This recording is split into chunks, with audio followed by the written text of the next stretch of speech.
Last night we saw a high-scoring domination from the Chippewas, putting up 9 goals from 9 different players. While everyone got a piece of the pie, it's anything but a celebration today as we reset the score and do it all again to finish out this weekend series. Good evening, everybody, from the coldest rink in all the land here in Martin Ice Arena. We bring you up inside the broadcast booth. My name is Devin Serra, alongside Reagan Cleese for today's broadcast. And Reagan, we witnessed what was one of the most complete games all season for the Chippewas yesterday in Bloomfield. All players except 3 had a point last night. And in terms of special weeks, defensive skill work, and pure goal scoring for the team, the Chips had it all.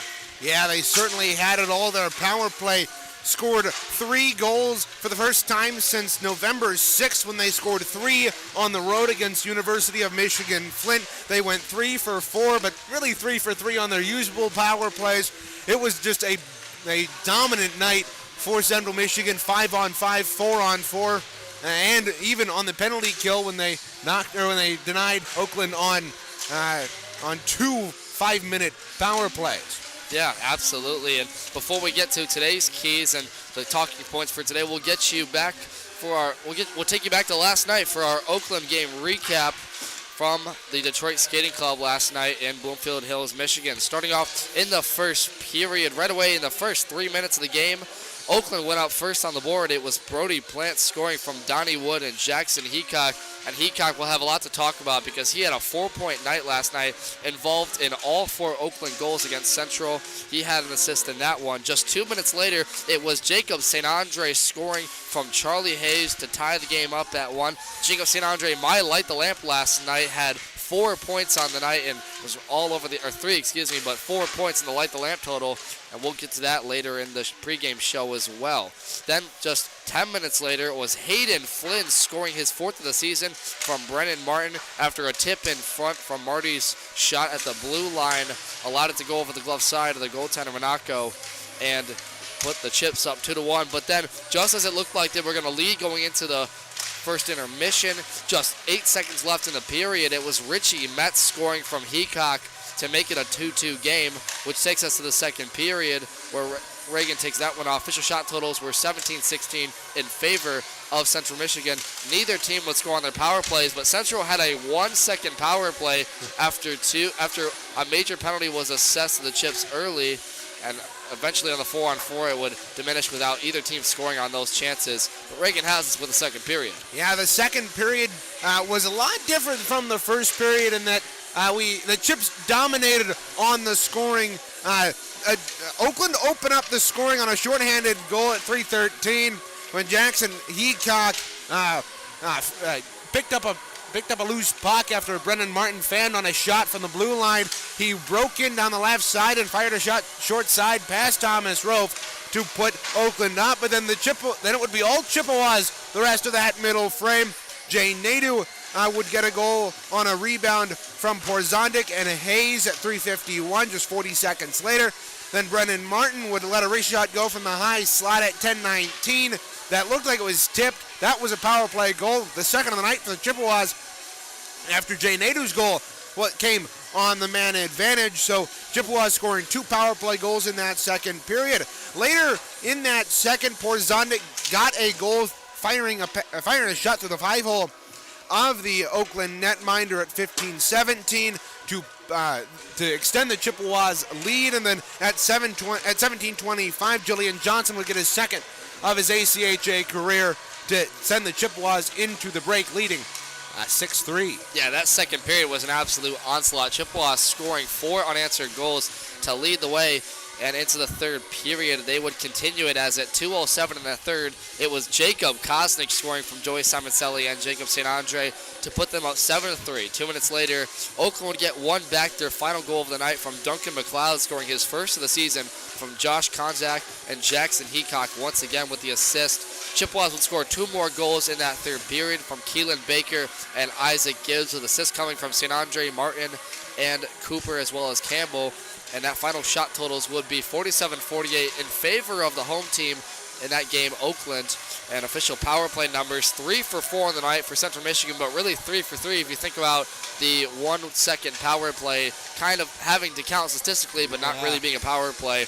Oakland would go for 3 on the night. It'd be the first time the Chippewas did not allow a power play goal in 4 games. And for CMU, it's the first time with 3 power play goals since University of Michigan Flint all the way back on November 6th. And they matched their total power play goals in that span of the season up to this point since Michigan State on November 19th, having 3 during that span. Now we'll take you around the MCHC East standings really quick.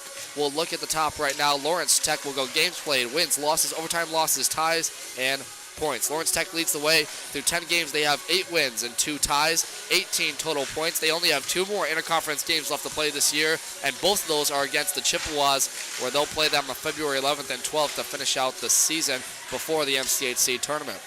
So Lawrence Tech leading the way, Saginaw Valley State in second just behind them. They've played all their interconference games, and they finished with a total of 5 wins, 4 losses, 1 overtime loss, and 2 ties. Good enough for 13 points, but right now they've got Adrian as well as University of Michigan on their heels for that second spot, and not to mention the Central Michigan Chippewas, who will play their final 5 games of the season against MCHC East foes. Adrian sits third through 10 games played, 5 wins, 4 losses, 1 tie, good enough for 10 total points. They are taking on Grand Valley State today.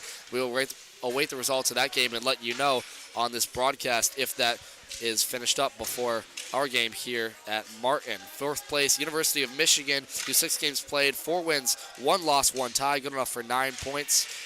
And Central Michigan right now tied for 4th unofficially with University of Michigan. 7 games played, 4 wins, 2 losses, 1 tie, and 9 points.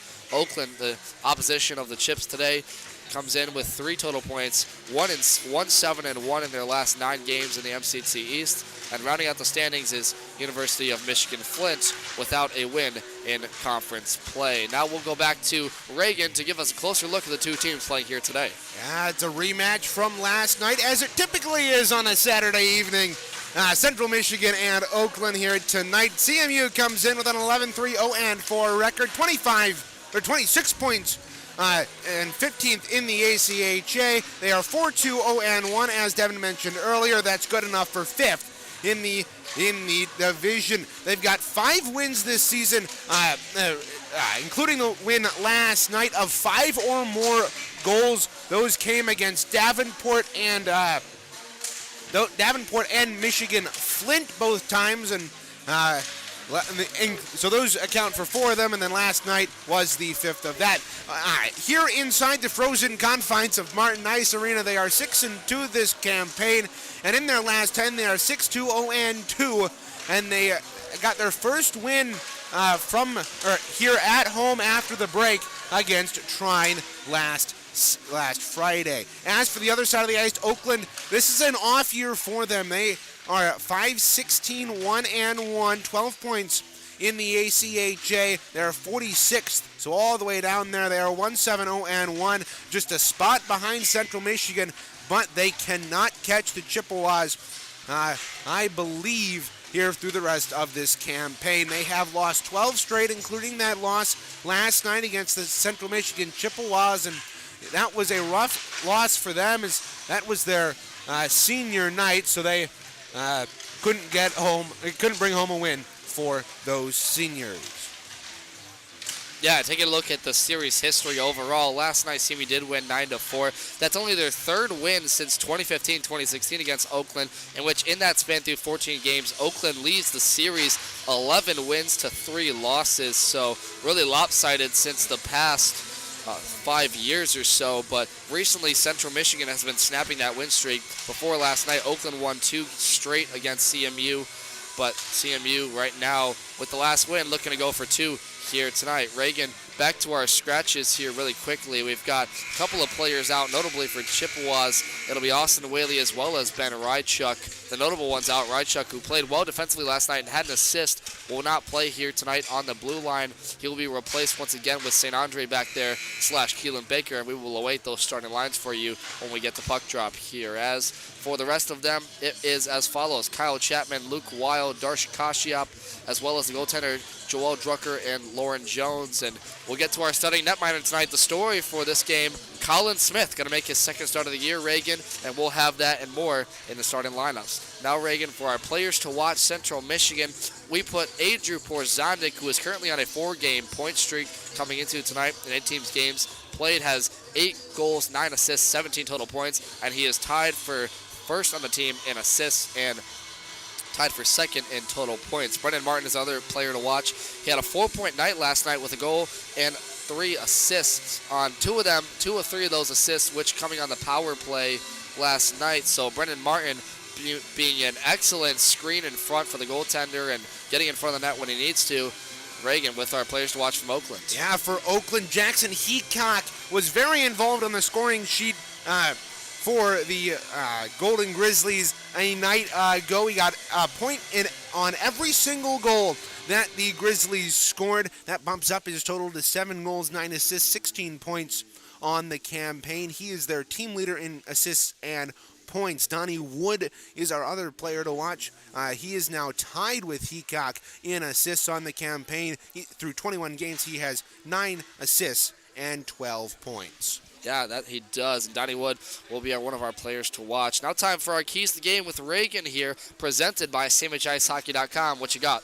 Yeah, so first one is keep the special teams going as strong as they were last night. Chippewa's power play played incredibly on the road, going 3 for 4, and as we mentioned, technically 3 for 4, but really in all useful power play time would be 3 for 3, because the one that they did fail on only lasted 60th of a minute, so they didn't have much time on that at all.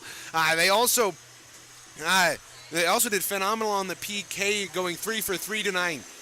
Oakland on all of their opportunities, so if they keep that going here tonight, it should yield a good result. They also have to keep their composure. Yesterday was a bit of a rough one later on in the game, not because of the score, just things got a little bit out of hand. Hayden Flynn got kicked out, or given a game misconduct for head contact after he came flying into a pile throwing haymakers. Luckily, he didn't get disqualified for fighting, so he is in the lineup tonight.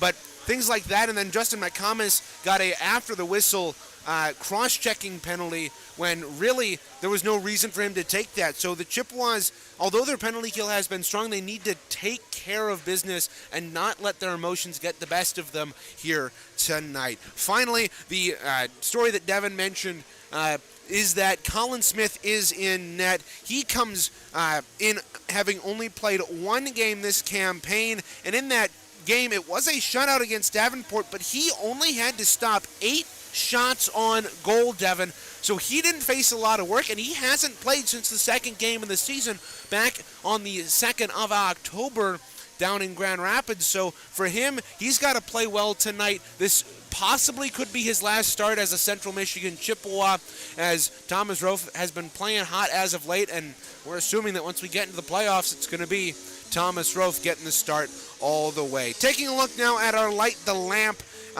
Last night was pretty good for all of us. Each of us got a point. I ended up getting 3 out of the night with Porzondik. Devin, you had Jacob St. Andre with 4. That bumps you up to 6 on the campaign. 2 behind me at 8.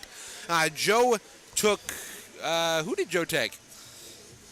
Joe last night, I believe, had Brendan Martin. Yes, he did. No, he didn't have Brendan Martin. He would have had more points than that. Yeah, he did. Anyway, the player that Joe took last we'll night find that out for you, only folks. got 1, so he's at 4. He's at 5 on the campaign. So I'll tell you what, he could have taken anybody last night. True, Reagan, really got that point because exactly. 9 different players scoring and everyone but 3. So you know. Tristan took the safe bet going with Thomas Rofe, and in order to calculate that, we'd take the save percentage and add it on a point for a win and a point for a shutout. So that gives him the incredibly odd number of 1.917. He sits dead last as Tristan in the standings. So he took Brendan Martin, who had a 4-point night last night. Joe took Jacob St. Andre with the 2nd pick of the night. Devin, who'd you take?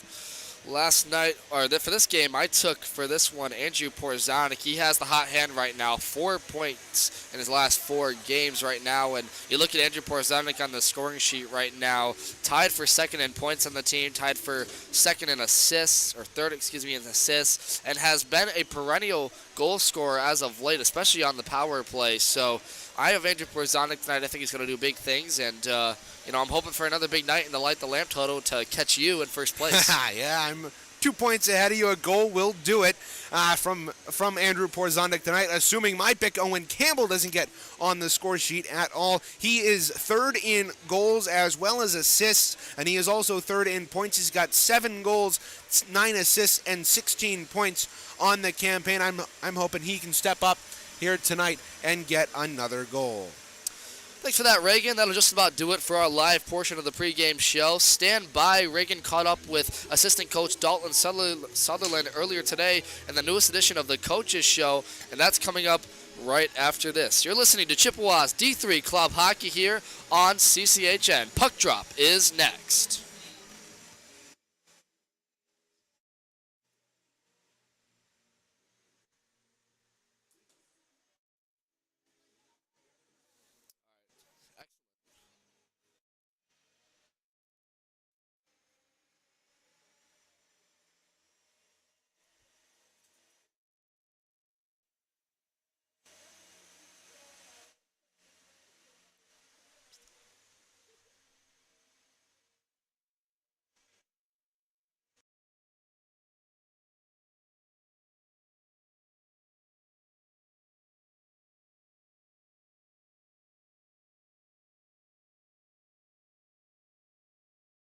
Here with Dalton Sutherland for this newest edition of the Coaches Show ahead of the game tonight against Oakland University. Well, Dalton, last night was your best performance on the power play since all the way back on November 11th against Calvin, when you guys also scored 3 goals on the power play.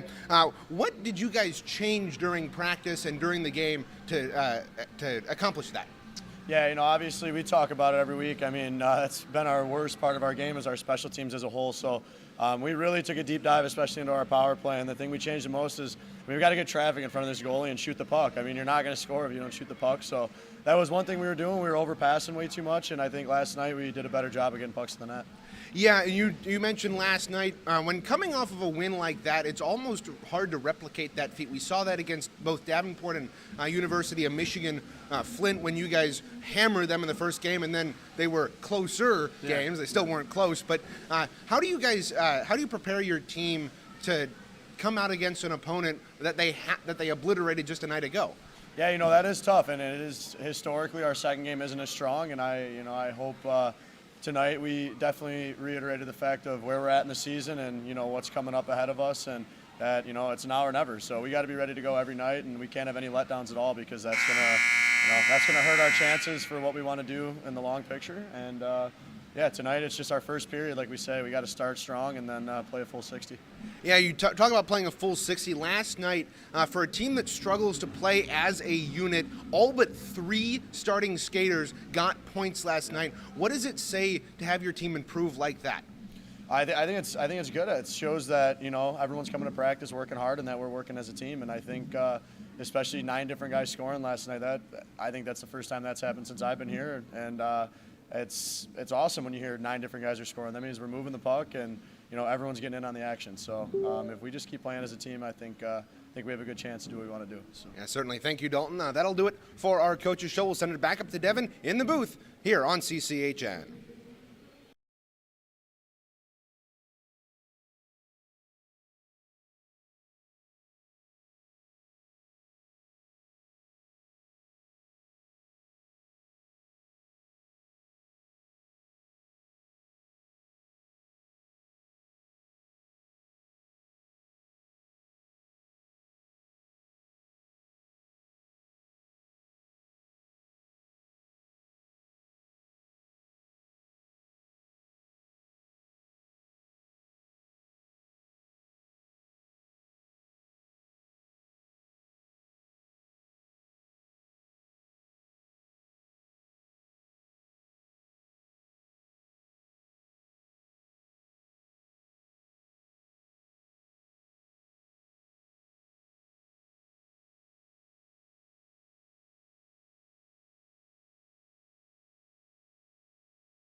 I have no idea what YouTube video Austin Whaley pulled up for the national anthem, but a very, very nice rendition of the nation's national anthem. Well, taking a look at the starting lineups tonight, or starting goaltenders, pardon.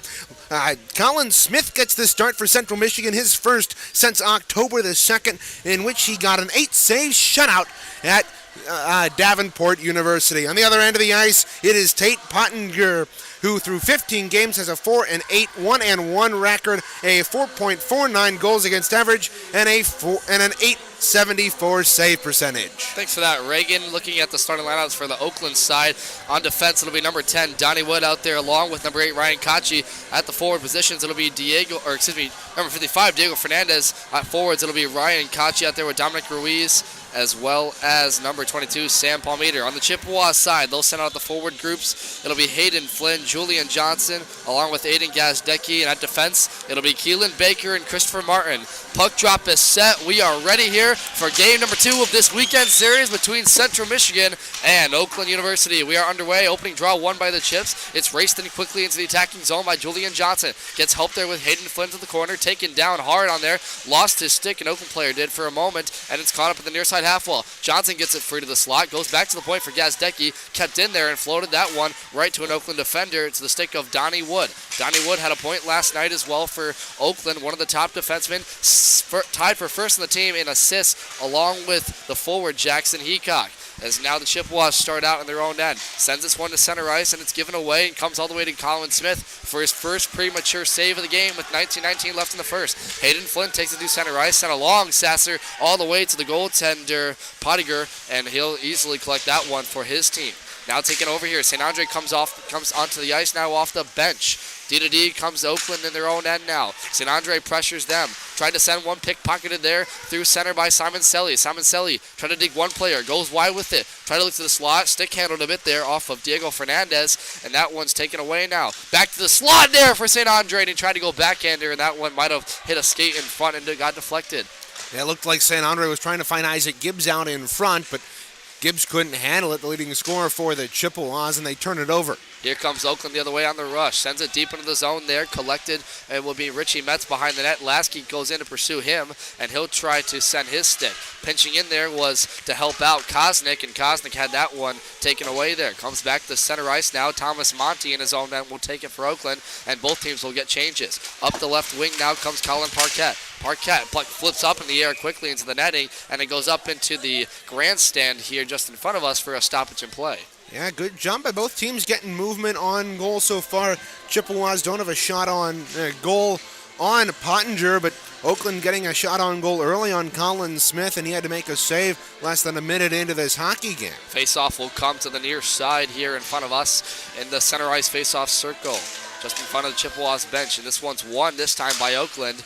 Puck's quickly sent deep into the attacking zone by Thomas Monty. Taken away by the Chips. D here. Martin goes up the wing, and Isaac Gibbs takes it. Now to Baker. Or rather, that was taking the shot Cooper. Jordan Cooper coming back from a couple of games out against Photograph Coast and others. Yeah, good jump there by Isaac Gibbs to poke it ahead to Jordan Cooper, working on that line with him and Owen Campbell.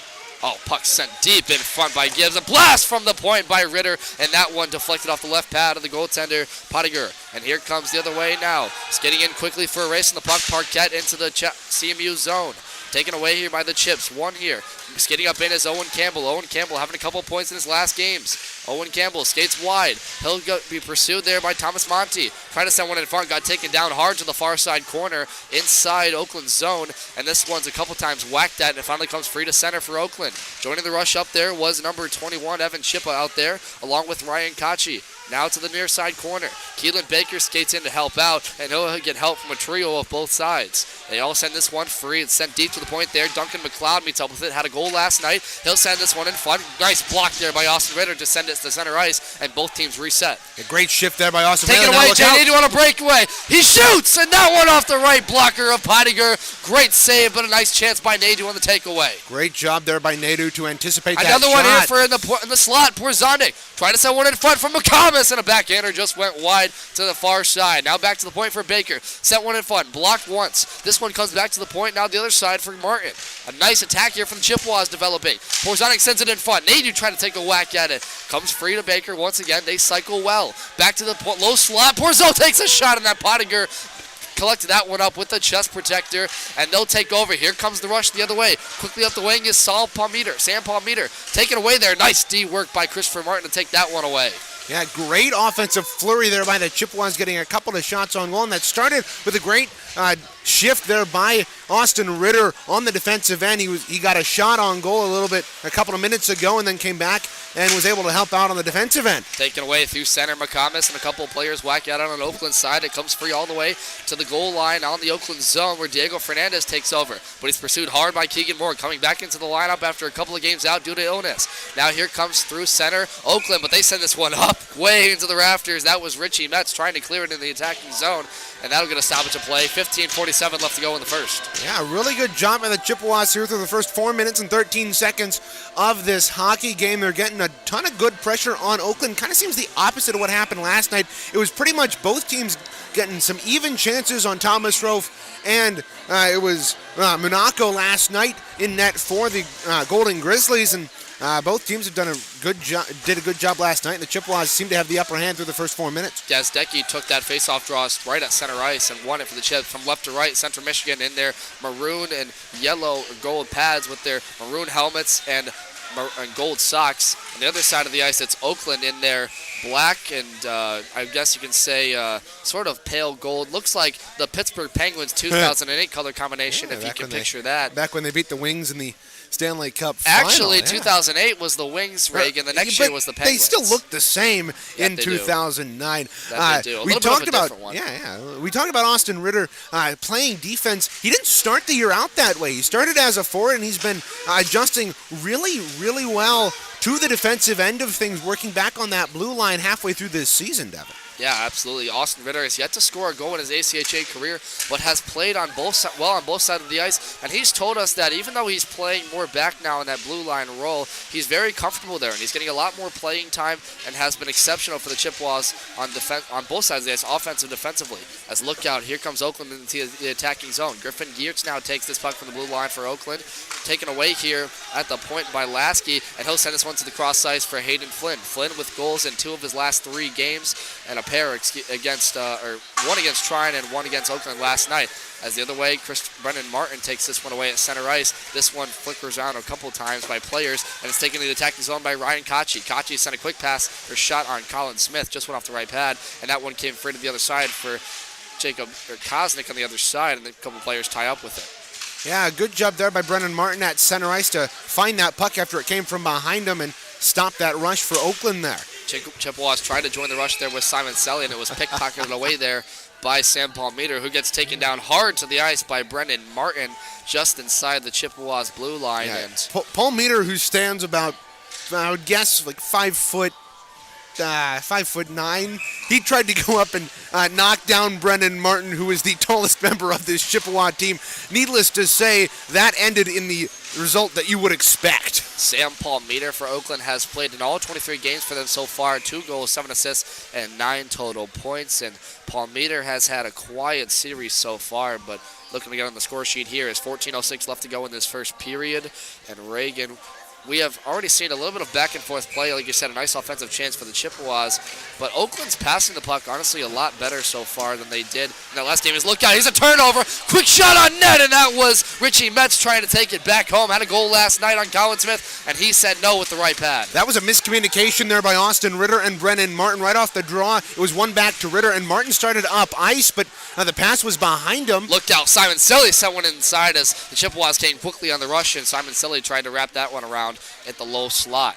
Yeah, and it was a good job by Monty to read that play and cut the puck off as it hopped off the half wall and into the slot, and he got a good chance on Rofe, but the senior netminder for the Chippewas did a really nice job on that play.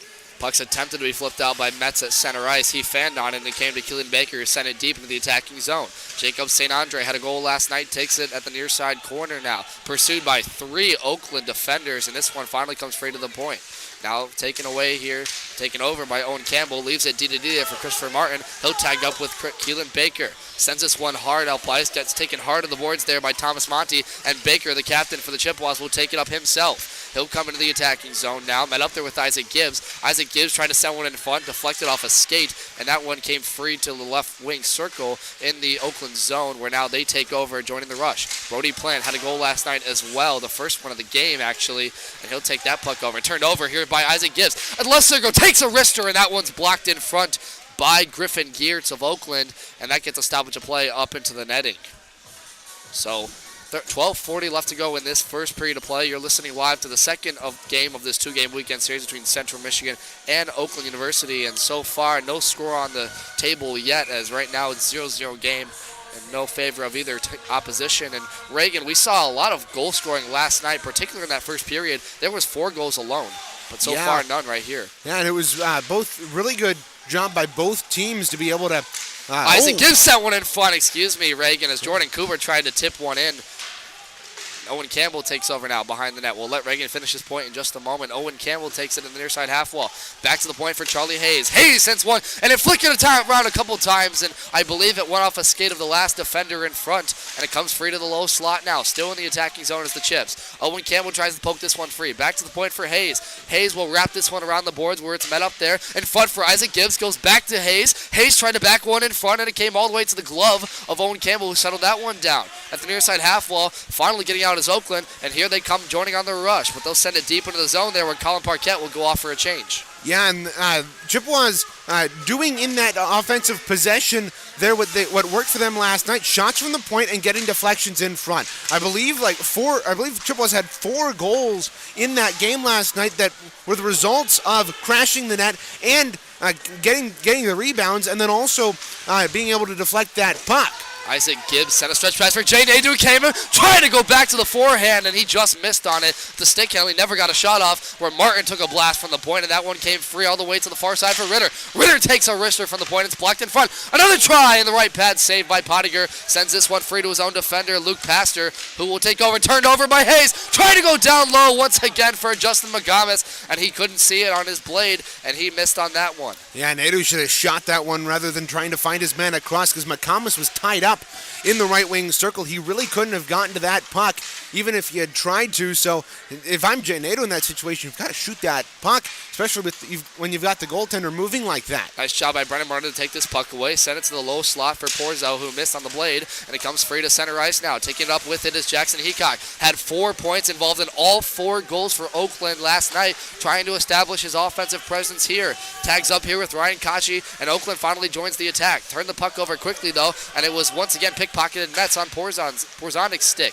It comes free to the far side half wall inside the CMU zone, but it's taken away here by Justin McComas. Pursued in by Diego Fernandez, and he'll stop that puck. Oakland changes, and CMU takes over at center ice. Yeah, Porzondik created that giveaway.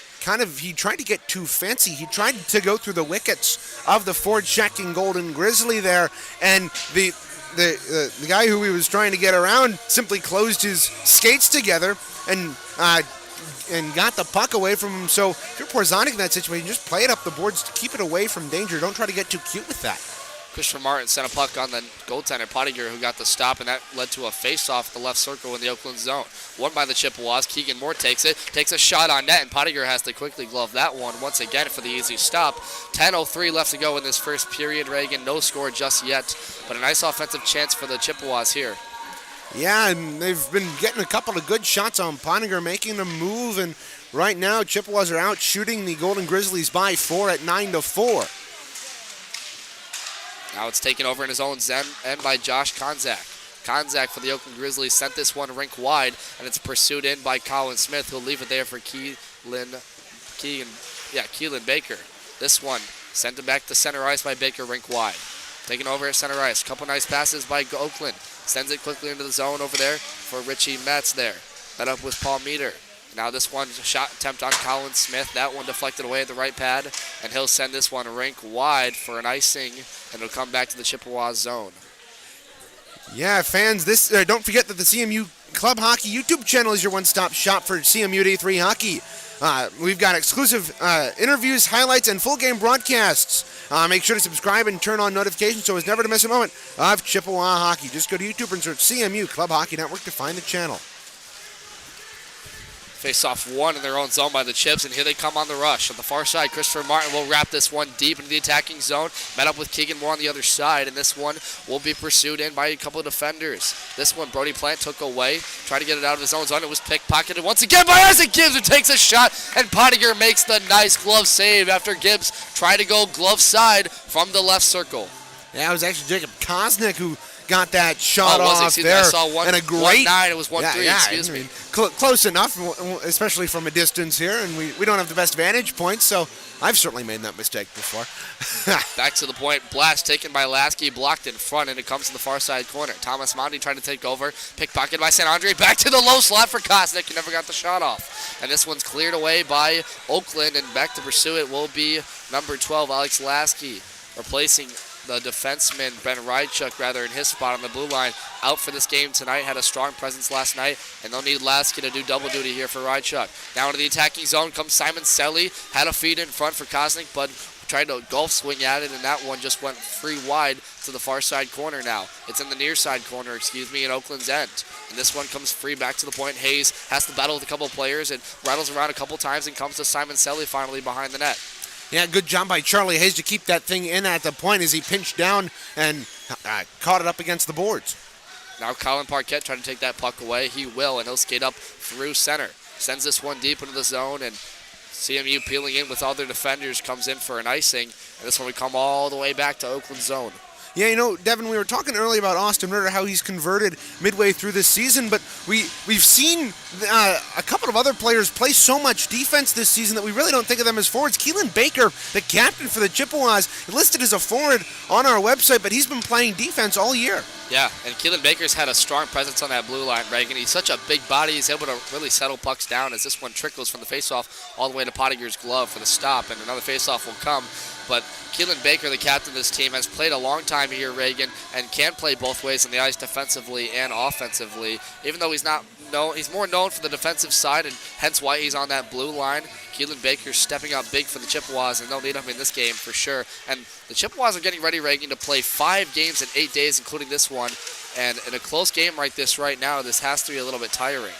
Yeah, and it certainly has to be. And their opponents the upcoming week are pretty darn tough opponents. They play University of Michigan, who has been very good, and they've always played the Chippewas tough. And then they take on the top team in the MCHC East, the Lawrence Tech Blue Devils, to close out their season next weekend. In his own end, Martin sends this one to center ice. It's peeled in there by Owen Campbell. Owen Campbell skates alone, tried to send a dish there to Isaac Gibbs, and it was taken away by the blade of a defender. And this one comes free to the behind the net at the end boards. A quick shot on net. Owen Campbell tried to get one, and Pottinger said no with that one. Donnie Wood took it over, sent it through center, and this one's cleared rink wide all the way to Colin Smith, who's just going to glove this one down, or was going to presumptively, and left it there for Martin to keep the play going. Owen Campbell now up the near side wing here for Isaac Gibbs. Isaac Gibbs sends this one rink wide. Met up there by Austin Ritter at the far side corner. Ritter just sending one to the slot, kind of fan on the one pass there with nobody home, and here comes the rush the other way for Oakland. Quick shot on net there by Dominic Ruiz, and that one went off the blocker of the goaltender Colin Smith, and this one's taken away by Baker in his own end. Yeah, Colin Smith lucky there to be able to, oh my, as that one is cleared up the wing and out directly out of play, and so the Chippewas will have a draw on their own end, but that one caught Colin Smith up on the stick, up on the knob of the stick, so that one's a bit of a lucky break for the Chippewa netminder here in just his second game of the season. Colin Smith last played against Davenport in the opening weekend series of this season, and he played well, had a shutout in his first game this year, and unofficially, as here come the Chippewas quickly the other way, pursuing in there, Jacob Kosnick peeled in by Porzondik, and he had to pursue that one to center ice. Christopher Martin sent that one deep, and Reagan, Colin Smith, technically on the ACHA website, is listed as the #1 goaltender in the nation, not because he has the best save percentage, but because he has not allowed a single goal this year. And by ACHA's metrics, that is a goals perfect against record average. there. So Colin Smith has the best record as he has to glove this one down up to the pursuing Oakland player. And look out, we're going to have some more in front of Colin, in front of the net over there is Christopher Martin pursuing in on an Oakland defender. That was number 24 over there. That was different numbers, or Colin Parkett, excuse me, over there. We did see Oakland a little bit tonight with a couple of players try and switch in here, but I mean, I might have a wrong number or two there, but my apologies. Okay. But no worries. The faceoff will come back to Jackson Heacock with Aiden Gazdecki in the CMU zone at the near side circle. It's won by the Chips, but it's pursued quickly in there by Richie Metz. Metz takes this one away from Keelan Baker, and Gazdecki came in to help. Gazdecki, one of the strongest defensive forwards on this Chippewa team, has put on the penalty kill excellent all season with Rychuk and Keegan Moore, and they're going to need him to be excellent again right here as Oakland's attacking in the zone. Quick sent in by Thomas Monty, deflected around a couple of times. The game's free to Keegan Moore. Keegan Moore, one-on-one, takes the shot, and Pottinger says no with the chest protector. Keegan Moore with a nice shot, coming back from injury.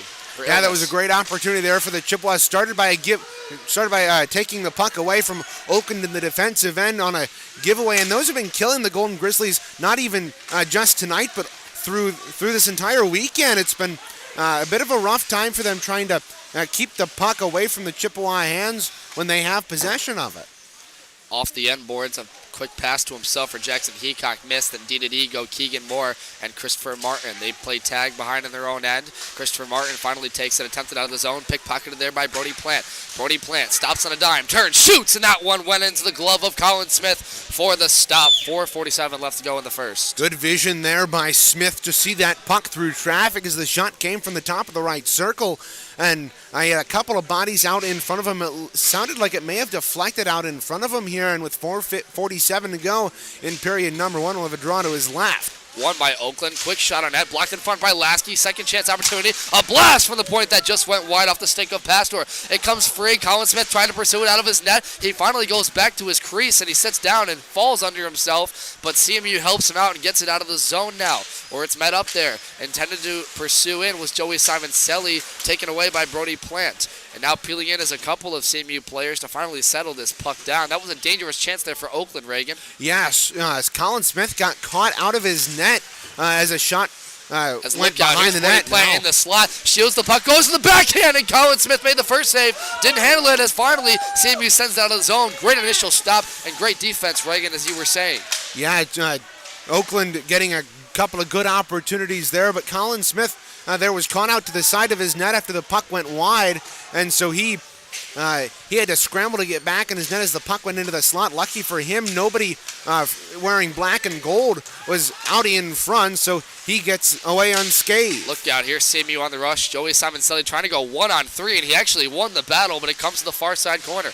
In the attacking zone, here's Simoncelli. Tried to handle it by himself, left it there for Ritter, and Oakland somehow doesn't get this out of the zone just yet. It's kept in by Ritter. Nice keep in front of Oakland's bench, and pursuing in there is Isaac Gibbs along with Jacob St. Andre. Both of those players had a goal last night, and now Brendan Martin takes it at center ice. Sends this one to Gibbs. Now to St. Andre over the line. 1-on-2 here, gets checked hard. Jacob St. Andre did, and got up gingerly as they skated in to pursue the puck was Oakland's defenders.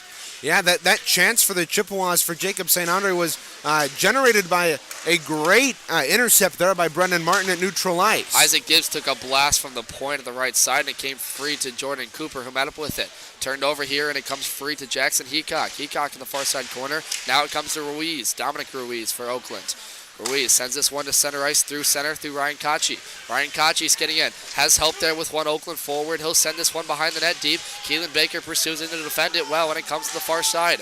Oakland joining up the attack here at the far side half wall. Intended to pass there for Sam Palmita from the point. And it comes free to Isaac Gibbs on the one-timer. He has help on a 3-on-1. To the slide, he takes a shot and just went wide. Second chance there attempted by Cooper, and that one went wide to the far side. And that one's taken away now by the Oakland University Golden Grizzlies, who will clear this one out. It comes free, though, to Pottinger after it came to center. Much of the puck possession right now has been controlled by the Chippewas, Reagan, but Oakland has developed some dangerous chances, a lot more than they did even last night, even though there was 2 goals for each team. Yeah, the Grizzlies doing a good job here in the latter half of this opening frame to get more pucks on net and to get more bodies in front. And They look out, a kept that shot one. was tipped from the right point. Yeah, that was Chandler Snyder tipping it, but just went wide to the blocker side of Colin Smith. Keelan Baker takes it over, pursued in by Snyder, who pinched in to defend him. And now they get it out to center. Still no score, 1:43 left to go in the first period here. You're listening live from Martin Ice Arena to the second game of this weekend series between Oakland and Central. And now Oakland takes it away in their own end. It's Jackson Heacock just moving up in alone. Or rather, that was Colin Parquette, and he went on a 1-on-3 and was pickpocketed by Charlie Hayes. Goes D-to-D there with Alex Lasky. Sends it up the near side boards there for Jay Nadeau. Taken here by McComas now over the line. McComas tries to deke one player, goes behind the net, pursued in well by Monty for Oakland, and it's taken away here back out to center by Parquette, who will just fan this one deep into the zone where it'll be pursued in by Lasky. Yeah, good job here by the Chippewas. This is not going to go for icing as they... Here comes Andrew Porzanic in the near side corner. Skid in there with Konzak, took a bump at the corner, and it came free to Lasky, who D-to-Ds with Hayes.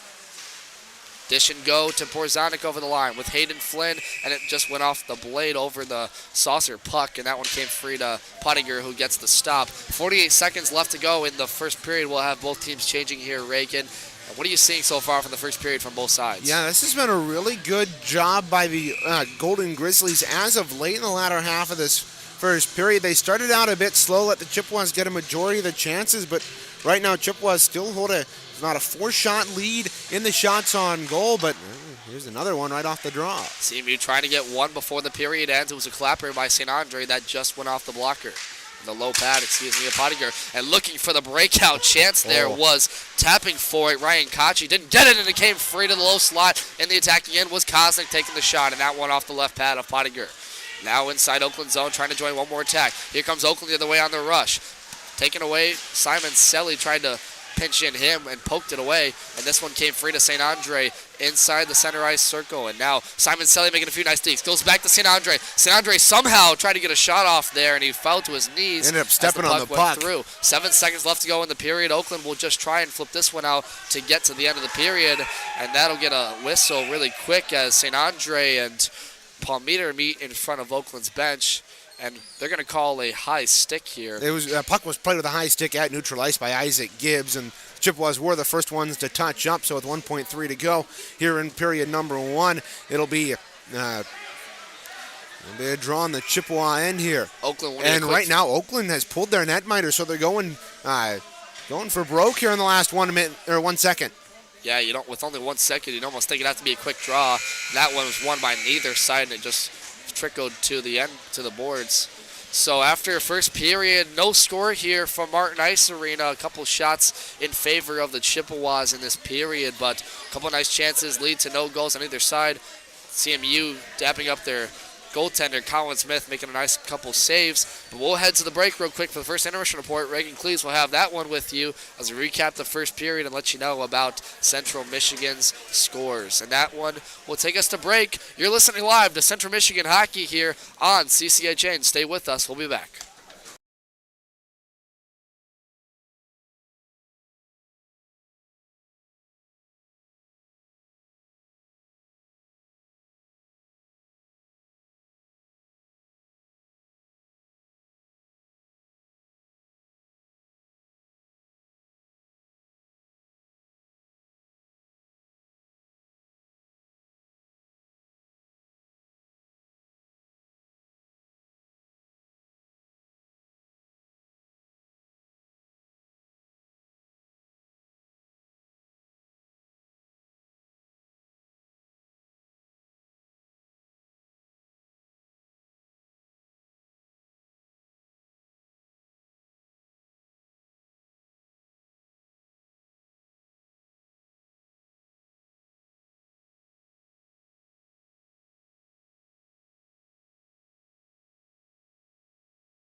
Well, it's scoreless after 20 minutes here at Martin Ice Arena. Reagan Cleves bringing it back radio ringside here at, as Devin said in the open, one of the coldest ice rinks that we have ever been in. There are no heaters where the stands are, so we are all bundled up as we have been all year here at home.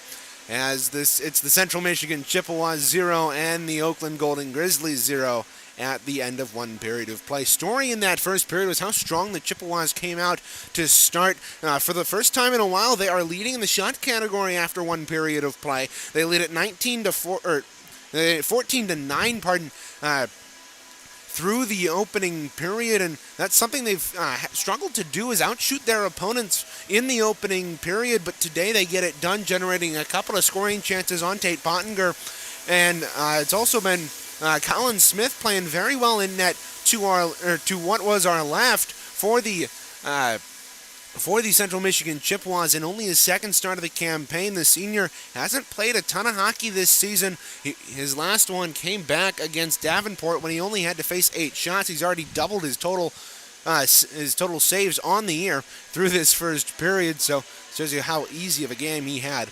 against Davenport. No power plays in that first period. A very clean game, back and forth action. Oakland came back a little bit later on in that first period, but Chippewas were able to fend off the rush for now, and we'll head. And both teams are in their locker rooms discussing strategy here as we get you set for the second period here on CCHN. Let's take a look now at the out-of-town scoreboard. The Central Michigan D2 team has finished their year. They finished it off last weekend with a 2-game set against Lake Superior State where they lost both games, and then they went across the border to Sioux College on the 30th last Sunday. So I believe they lost all 3 games. They don't have their results posted on the website, but otherwise it's a tough finish to what was a rebuild year for that Division II hockey club. They've struggled with it. They struggled all year. They've got a young team out there, and certainly not the experience they have, or the D3 team has. So Chippewas, at least the D2 team, their season for the most part, or in all likelihood, is done for the year. They will return next season here to Martin Iser. And as for the CMU women's team, they play today. They start a 2-game weekend set against Notre Dame here at Martin Ice Arena. Notre Dame's one of the top teams in the nation, and they host them tonight at 7 p.m. right after this game, and tomorrow at 11. So if you don't have anything going on tomorrow, come out to Martin Ice Arena and support the women's team in their hopes to beat Notre Dame here tomorrow and tonight. Taking a look now at the varsity scoreboard for the Central Michigan Chippewas. Not a ton going on this week, but a couple of things going on today. The Notre Dame Mayo Invitational kicked off at 10 a.m. in South Bend, Indiana. And then women's basketball taking on Buffalo, and as well men's basketball taking on Buffalo. A doubleheader at McGurk Arena. 1 p.m. was the women's game, and the men's basketball game kicked off about 36 minutes ago. You can listen to that game on CMU Sports Properties Radio Network, and you can watch that on ESPN3 if you're in the area. Well, that'll do it for our out-of-town scoreboard and for our first intermission report. Not much to recap through the first 20 minutes. It's a 0-0 tie after 1. This is CMU D3 Club Hockey on CCHN.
Back with you inside Martin Ice Arena for the start of the second period. Right now, so far, Reagan had that first intermission report for you. Scoreless game here for after 1 period of play, 20 minutes. And Reagan, the second period is probably going to be the tipping point of the game right now. I expect to see a lot more goal scoring, but what's interesting is we haven't seen a single penalty in that first period, and I can't remember the last time that we've seen neither side take a penalty through the first 20. Well, it might be because the referees are letting them play a little bit. I mean, and it's not that they missed anything. It's just that they're allowing guys to play. They're not calling ticky-tack penalties. They're letting the guys play, and I think that certainly has opened up the game here through the first 20 minutes. This face-off will come back to center ice, left to right. It'll be Oakland in their black and gold and white trim, looking like the 2008-2009 Pittsburgh Penguins. To the right, it'll be Central Michigan in their maroon and gold trim with the maroon helmets, maroon pants, and gold chest and socks. As we are underway here, face-off won by the Chips prematurely. They went to the attacking zone, but it was swept away all the way back to their own end. This one now taken away here by Christopher Martin. Turned the puck over, and a quick shot on net to get Colin Smith his first save of the period by Dominic Ruiz. And you know what, Reagan? Smith played well that first period, but he did look a little bit tense, a little bit uncomfortable. As a goaltender, is that a little bit due to the inexperience in playing all season? Oh, it's certainly due to the rust. I mean, he hasn't played since the first game or second game of the season, rather, and it's been Thomas Rofe every night, and so it's good to see Smith get back into the net, but he's also been a bit rusty, and that's going to happen. And Chippewas trying to help him out here with a goal. It's Hayden Flynn back to the point for Baker. Baker sent this one back down low, but it was taken away by Diego Fernandez, the turnover. And here comes Oakland on the rush quickly now. Here's Sam Palmater over the blue line, one-on-one. He goes Deeks, one player. That was Christopher Martin. Went to the backhand on Smith, and that one he had to turn aside with the stick. Nice move in to get inside the slot area with Sam Palmater, and now this puck's tied up in the corner. And you talk about it you're talking about Colin Smith being a bit rusty. He's been caught out a couple of times, getting pulled away from his net, as this one is going to go for icing against the Central Michigan Chippewas. And Colin Smith has been caught out a couple times at the side of his net, almost following the puck too much into the corner, and he's been about 2 feet out of his crease. It happened there as well, he's got to be able to have that sense of the crease where it is and where that net is, so he doesn't get caught up and give Oakland chances that they haven't earned. Colin Smith, a goaltender that plays the puck probably a lot more than Thomas Rofe out of his crease, and we'll see if he can keep this game even right now, as attacking in, pressuring well is Oakland right now on the Chippewas. Through center, Simon Selly joins up with St. Andre over the blue line. He'll dish this one out back to the far side half wall for Kosnick, but got tied up with the defender. Now St. Andre comes in to help, leaves it back for Lasky at center ice, and he'll send this one deep into the zone, where now the D-to-D pairings of Duncan McLeod and out there Josh Konzak will tag up with it. They'll send it through center, turned over, a couple of quick back and forth play here from Central and Oakland through center ice. And now it comes free finally back to his own end, Charlie Hayes. Now Lasky punches in. Ooh. Colin Smith played the puck and was pursued in by Brody Plant and just almost had that puck taken away off his stick. That could have been dangerous there, Reagan. Certainly could have been dangerous. As a goaltender, you never want to come out of your net and fumble that puck, and now the Chippewas take it away at center ice. Look out, here they come on the rush. Kosnick had the puck pickpocketed there by Plant, and he'll leave it for his D partner there, Donnie Wood there. He'll tag up over there with Thomas Monty at the far side wing. Now Lasky takes it known for the dump attempt by Oakland, and now it's left at center ice. Trying to avoid the offside was number 20 out there, and out there, J.P. Ayer, and we're going to get a high stick called here. Yeah, stop to play. Yeah, they played it with a high stick, and it was number 20, J.P. Ayer, who was trying to let the Chippewas touch it first, as Simon Silly came in pursuit after the puck, but he actually touched it first, so they'll have a drawback in the Oakland end. Ayer has 2 goals on the season through 22 games for Oakland. Hasn't been on the scoring sheet too much, trying to get one here. Quick shot, quick off the draw was the Chippewas by Ritter. That one finally trickled wide after it went off the end boards all the way back to center ice, and now dumped in by the Chippewas. Here they come on the attack. Isaac Gibbs now tied up at the near side corner. It's taken away by Oakland, and through center comes Luke Pastor. Luke Pastor, the defenseman there. Pastor for Oakland, one of the better defensemen, has 1 goal, 1 assist on the season, but has played all 23 games, and now taken away here, the Chippewas in their own end. Owen Campbell pursued in by 2 Golden Grizzlies. Waiting to help out there was Brendan Martin. Leaves it there, dished it to Isaac Gibbs, and skidding in was Jordan Cooper to come help that one out. Trying to get out of the zone is Chippewas. They do, and losing on the stretch pass race was Isaac Gibbs. Comes free to Ritter, and he'll send this one deep into the zone for the stoppage of play. And we'll get a face-off back to center ice. Austin Ritter stood outside the blue line, and his shot in went about 5 feet into the netting up above. And so we'll have a draw back at neutral ice. But one thing, we talked about the momentum shift that seemed to happen in that first period in favor of Oakland. And right now they've got the first 2 shots of this period through the first 3 minutes and change, and Central Michigan hasn't been able to get anything on Pottinger. Looking for one here. Isaac Gibbs trying to send a centering feed for Campbell, and nice defensive work to getting the passing lanes was Oakland. Now quickly up the wing comes Dominic Ruiz. 1-on-3 here, dumps this puck deep into the zone. Keelan Baker meets up with it to take over, and he'll go D-to-D with Christopher Martin. Christopher Martin, the brother of Captain Brendan Martin, sends this one deep for Owen Campbell, who's got a 1-on-2 there with Cooper. Takes the shot. Nice block in front by the stick blade of Thomas Monty to deflect that one away from getting to Pottinger. And now it comes free to center ice. Here come the other way. Paul Meter once again for the Grizzlies. Now he'll leave it there. Quick shot from the slot. They score! Ryan Kachi takes one from the high slot. Goes blocker side on Colin Smith. And Oakland, just like last night, gets the first goal in this game. It's 1-0. Yeah, this one comes just a little bit later in the hockey game than their first goal last night. And Chippewas once again find themselves down by a goal here against Oakland. And that one is just a tough shot from the slot that got Colin Smith moving, as it was Kochke who moved over the top of the over the top of the slot and fired it past Smith. It's 1-0. Ryan Kochme, the defenseman, gets his 9th goal of the season. That now ties him for second in goals on the team with Evan Chippa. And you want to talk about a momentum shift here. Oakland up 1-0 after the shot attempt. Paul Meter will probably get the assist on that one.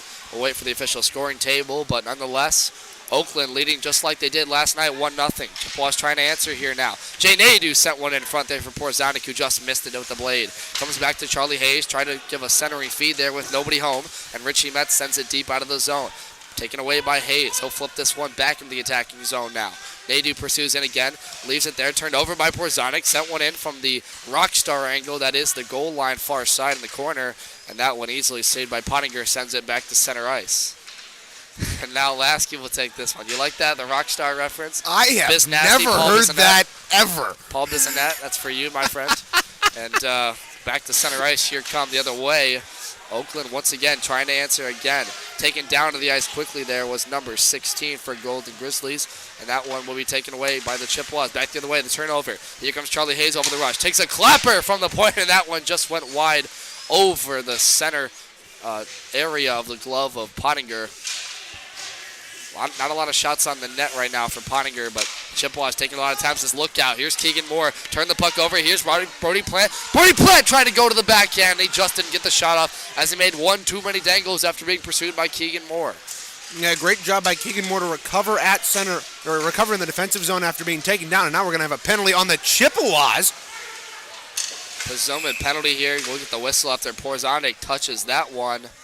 And it looks like it's going to be Justin McComas going to the box here. Now McComas, I think, is going to get called for a tripping penalty. Actually, it's going to be a cross-checking penalty on the elder statesman of the Chippewa team at time of the penalty coming at 6:10. And if you're looking for pictures of CMU hockey, look no further than Instagram. The fantastic Tristan Hagenstein takes some great pictures, and the best of them can be found at the Instagram Tristan Hagenstein Photography. Justin McComas going to the box. That's now back-to-back games where he's taken a cross-checking penalty and going to the box here. It'll send Oakland to their first power play of the night. They had 3 last night. Were unable to capitalize on any of them. As Central getting their feet under themselves in the penalty kill once again. And so with 13:50 left to go, Central we need to kill off this 2-minute man advantage for the Golden Grizzlies. Yeah, Face-off will be taken here by Sam Palmeter. It's 1 there, back to the point for Dominic Ruiz, and here they come in the attack. Back to the low slot, trying to get Kachi for the one-timer. Already had a goal earlier in this period, and he was unsuccessful. Oakland, no. Once again on the attack, Palmeter.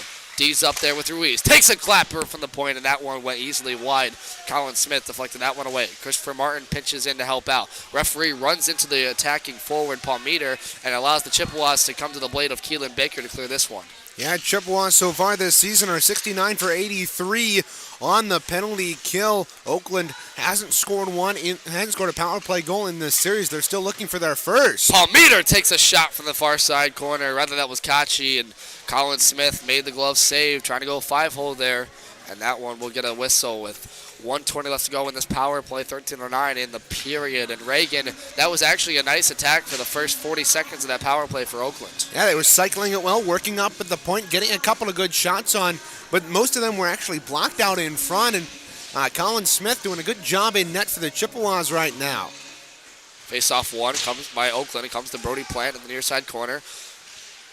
Gets pinched in there. It's tied up at the far near side corner now. Trying to get a centering feed for that one. Intended there for Luke Pastor. Didn't have anything of it. And they have to go all the way back. It'll allow Oakland to get at least one fresh body on the ice, and they'll reset. 1 minute left in their power play. Owen Campbell runs into the goal center, Pottinger, and now it allows the Grizzlies to come back the other way. 4-on-3 right now. A dish there to Josh Konzak. Konzak in the right circle. We'll go wide with it. Konzak looking to go back to the slot here. He'll send one there. Nice deflection away by the captain, Brendan Martin, but unable to get it out. And now Konzak takes it again. Back to the low slot there. Getting in the stick lane there was Brendan Martin once again. Intended to pass there for Thomas Monty. And him and Monty and Martin will push a player down to the ice. That's Brody Plant. Behind the net, taken here by Richie Metz. Metz back to the point for Konzak. To the near side corner. Pastor tries to take it. Owen Campbell pinches in to help out. He'll give him a bump. Back to Brendan Martin now. Martin flips this one over to Jordan Cooper, and Cooper will clear this one down as look out. Here's Owen Campbell on a break. Owen Campbell short-handed, shoots, and that one, the glove save by Pottinger after Campbell tried to flip it with a nice stop there, looking for the short-handed goal. Yeah, it looked like Campbell had that top right corner labeled with just 5 seconds left in the penalty kill for the Chippewas, but flashing the leather was Tate Pottinger, and he did a good job to take away that top corner. The number 1 goaltender for these Grizzlies is doing a really good job. Chippewas win the offensive zone draw on the penalty kill. Owen Campbell has had a strong last 4 games, 3 goals in his last 4, and had a point last night against Oakland as well, and had a strong series against Trine, the freshman from Jackson, Michigan. Usually ties him on the second line with Cooper and Gibbs. As look out, he needs to play some defense here as the power play ends here for Oakland. They go 0 for 1 on the night so far. As another shot's taken in front here, deflected in front, it's still loose. And Keelan Baker came in to take away the shooting lanes there to clear it free. It's still inside the own zone. Jacob Kosnick blew a tire inside the near side half wall, but he'll take it back over after it trickled wide to the corner and pursuing in. He'll take a bump there, and that's going to draw a penalty here coming up here to Donnie Wood. It looks like he got him with the leg, so that'll allow the Central Michigan forward to send his team to the power play. Yeah, Kosnick doing a great job to pull that off the wall, and he was tripped up at center ice by Donnie Wood. It looked like it was Donnie Wood, and he will. A Grizzly hasn't gone to the penalty box yet. I think Donnie's just asking him, what did I do there? Yeah, and the presumed trip, we saw it the whole way. Yeah. It was a clear trip on Kosnick, but Donnie Wood, one of the leading defensemen for this team, Oakland, through this season, has 3 goals, 9 assists, 12 points, 21 games, and that'll send Chippewas to their power play here as out there for taking the draw will be Joey Simoncelli. He wins it. Simoncelli, one of the best ACHA face-off men, gets it to St. Andre, who takes a wrister. It's loose in front, but Baker didn't see it under his skates, and he couldn't get the second chance opportunity, and it's cleared all the way back down by Oakland. It's getting in short-handed. It's Brian Kachi. Has one tonight. Tries to go short side on Colin Smith. Another chance. They score! Kachi picked up his own rebound in front. Colin Smith didn't grab it with his pad, and Kachi gets his second of the night to make it 2-0 for the Golden Grizzlies. Yeah, and that's the third straight game in which the Chippewas have given up a short-handed power play. That is a rough one to give up by Colin Smith. It's a great forecheck there by Kachi on the penalty kill, and 17 seconds into this second penalty or first power play of the evening for the Chippewas, they give up a shorthanded goal. That is a backbreaker here for the Maroon and Gold. Kachi, his 10th of the season, 2 tonight, and that's something you don't want to see. I know Tyler Koth, the assistant coach for the Chippewas who runs this penalty kill unit, is not happy on that bench right now, seeing his team go down 2-0 right now. The Chippewas need to answer here. At the near side corner, or far side, taking it is Charlie Hayes. Dishes it over to Isaac Gibbs. He'll try to go D to D, skates around one defender. Pinching in was Heacock. Takes a shot, trickled around, redirected, and that one's saved by Pottinger with the glove as it saucered all the way to his crease. And with a stop, 1:11 left to go in their power play for the Chips. 10:22 left to go in this second period. Yeah, a couple of good opportunities there for the Chippewas, but it really hasn't. They haven't really gotten much in the way of shots on Pottinger. Quick face-off one. Isaac Gibbs at the point, takes it there with Martin. Over to Porzonic. This top power play group out here for the Chippewas trying to answer. Finally scored their first power play goal in 5 games against Oakland, and looking for one right here. Had 3 that night. Christopher Martin redirects a shot, and that one went wide to the near side corner. Behind the net, takes it Porzonic. Tags up with Hayes. Back to Gibbs at the right circle. Winds up, takes the shot, and Pottinger made the first save. Comes free to Hayes. They cycle the puck well. 40 seconds left in their power play. Isaac Gibbs from the high slot. Tried another one, and that one off the right pad of Pottinger. A couple of nice saves from the netminder of the Grizzlies. Back to the slot. Gibbs winds up with it in the left pad this time by Pottinger. 3 great saves, but the Chippewas still controlling the attacking zone. Back to the left point now. Isaac Gibbs back to Martin. Takes the shot. Christopher Martin, and that one went wide on the blocker's side. Finally to the near side corner, it's tied up. Oakland trying to control this puck for the last 13 seconds of the power play. Isaac Gibbs tries to send this one free. He does get it free, but we're going to get a quick whistle as there's a player down on the ice right now with Jay Nadeau over there. That's number 17, Richie Metz, and it draws a whistle from the referees. Yeah, Charlie Hayes cross-checked his man out in front, and that was Colin Parquette. And it seemed to me that Parquette maybe should participate in the Summer Olympics in the sport of diving, because that was a very skillful dive, and Hayes is going to get sent off. Nonetheless, it's going to give a 4-on-4 here for the next 9 seconds. Faceoff will come back to Central's own zone for the Charlie Hayes cross-check. It allows Oakland to go now to their second power play of the night. They are 0 for 1 so far tonight. And right now, with this 4-on-4 chance, it'll make Central go to 0 for 1 on the night so far. Not as much great play in the second period so far. It looked like Central was controlling the puck possession right now, but off these quick turnovers and quick shots, it's been all Ryan Kachi and the Golden Grizzlies here so far, up 2-0. Now Jordan Cooper tries to take it alone on a 1-on-2. Skates quickly over the line. Will go to the left circle. Tries to go wide. Decked off there. Decked in by Kachi, who is playing both sides of the ice right now, and he'll take a bump. Right now, Jordan Cooper on a 1-on-4 against Oakland. Gets no help from any player, Owen Campbell, but he'll send this one free to the Chips. And on the shorthanded right now are the Chippewas. 1:27 left in the Golden Grizzlies power play. Their second of the night. Jordan Cooper over the line. Lays it there for Campbell. Has a wide open net. Rockstar angle takes a clapper again from the goal line, and that one easily sent away by the stick of Pottinger. By rockstar angle, I mean the far side corner of the goal red line.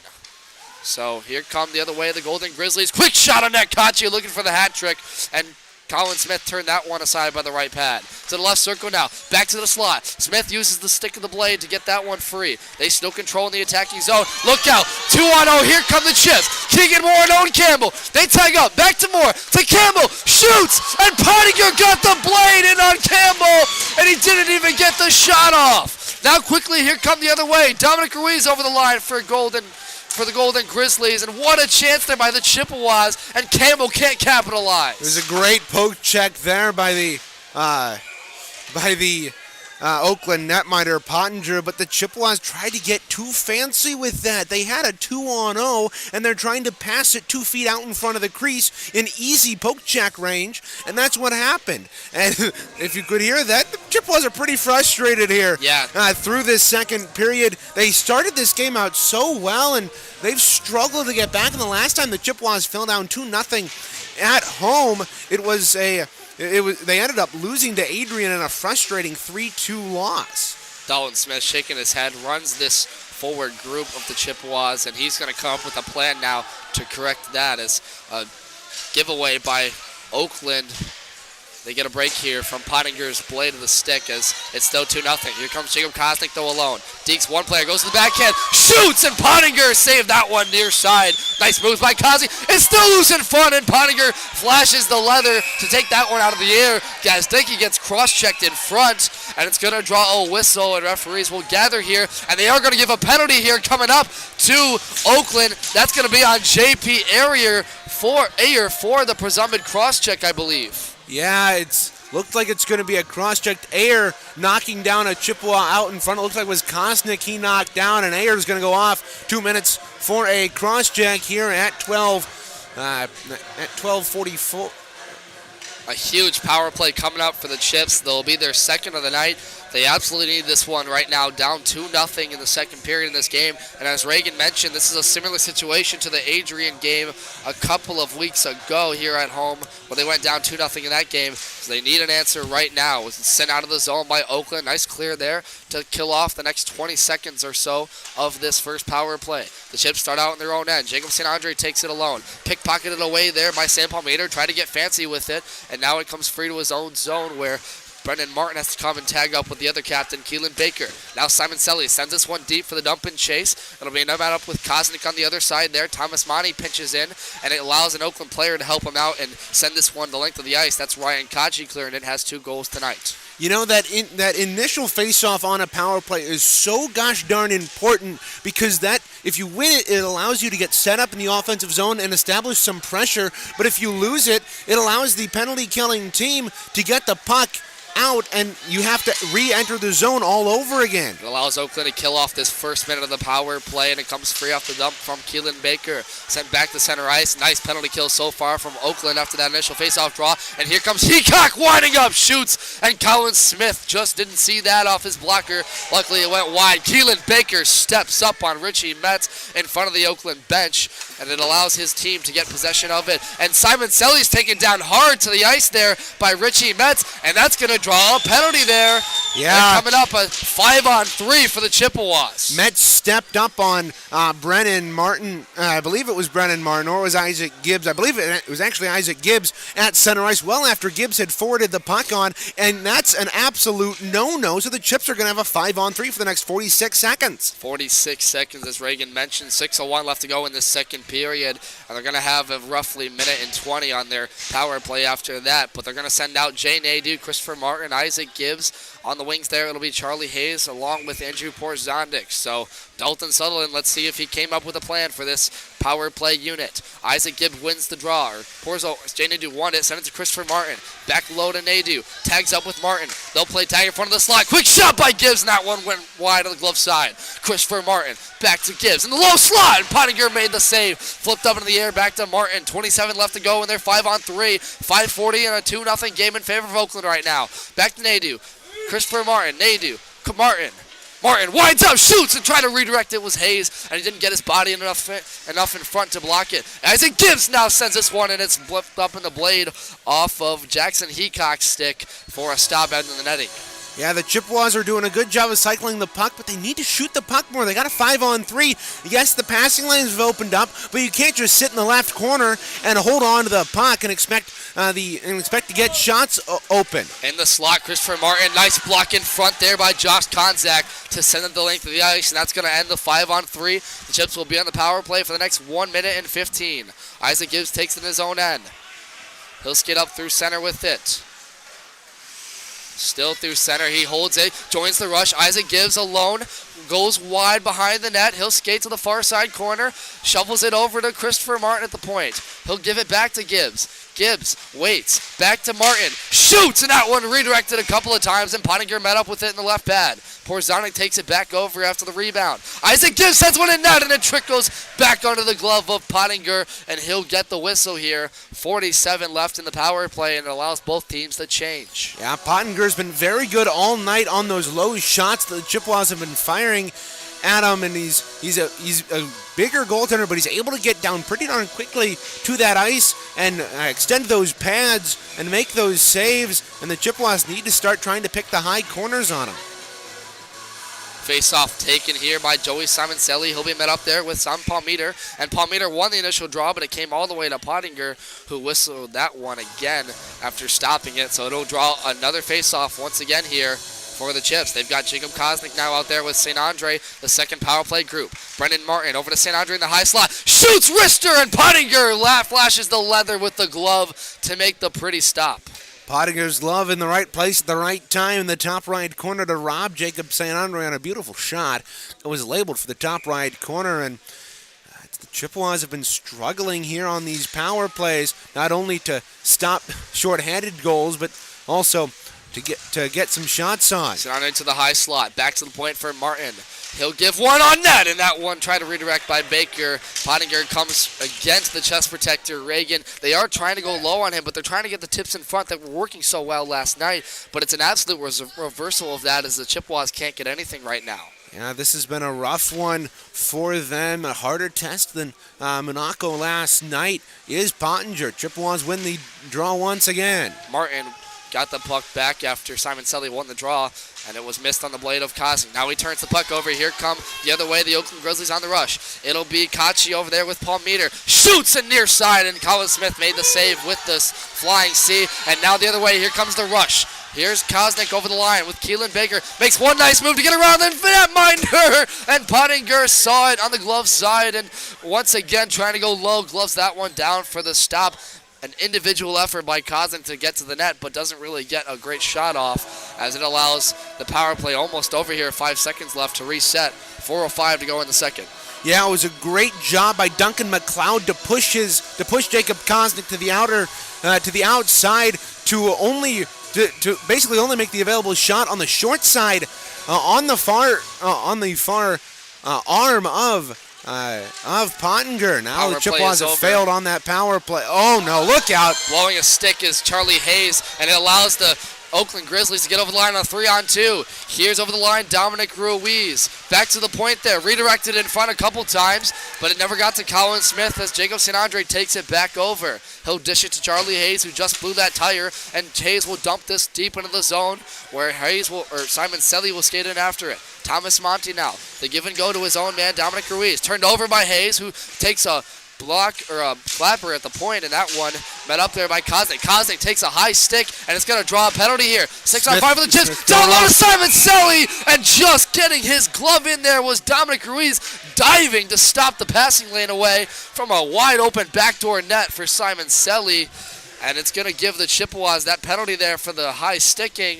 Another power play here. It'll be their third of the night, technically fourth now with that 5-on-3 earlier. Yeah, it'll be their fourth of the night here. Chippewas getting a high sticking penalty on number 7, Thomas Monty. The broadcast of today's game is a copyrighted presentation of the American Collegiate Hockey Association and the CMU Club Hockey Network. No reproduction, retransmission, or other distributions of the descriptions or accounts of this game may take place without the express written consent of the ACHA and CCHN. Chippewas will get another power play chance here. Dalton Sutherland made sure that he made changes as Reagan caught up with him in that coach's show, as you heard in the pregame show, talking about how well the power play was doing last night. They went technically 3 for 3 on the night, 3 for 4 in the actual statistical category after that 1-second power play. But the Chippewas absolutely need to answer right here on their fourth of the night. Jay Nadeau back to the point for Christopher Martin. He'll get the give and go back to Nadeau, but it's deflected up and high into the air by Donnie Wood. Donnie Wood Sends it back down low. Jackson Heacock chases in after it. Nadu pushes Heacock off the puck. It's attempted to clear there by Josh Konzak, and Konzak gets pushed to the near side corner once again. Now Porzondik takes it over, trying to shovel this one free. He'll get it back down low. He'll be pursued in, though, by a defender, Diego Fernandez. Nice pressure here by Oakland. Porzondik gets it free. Back to the slash, shoot, scores! Porzondik gets Hayes with the wide open net, and the Chippewas answer. They get back within one.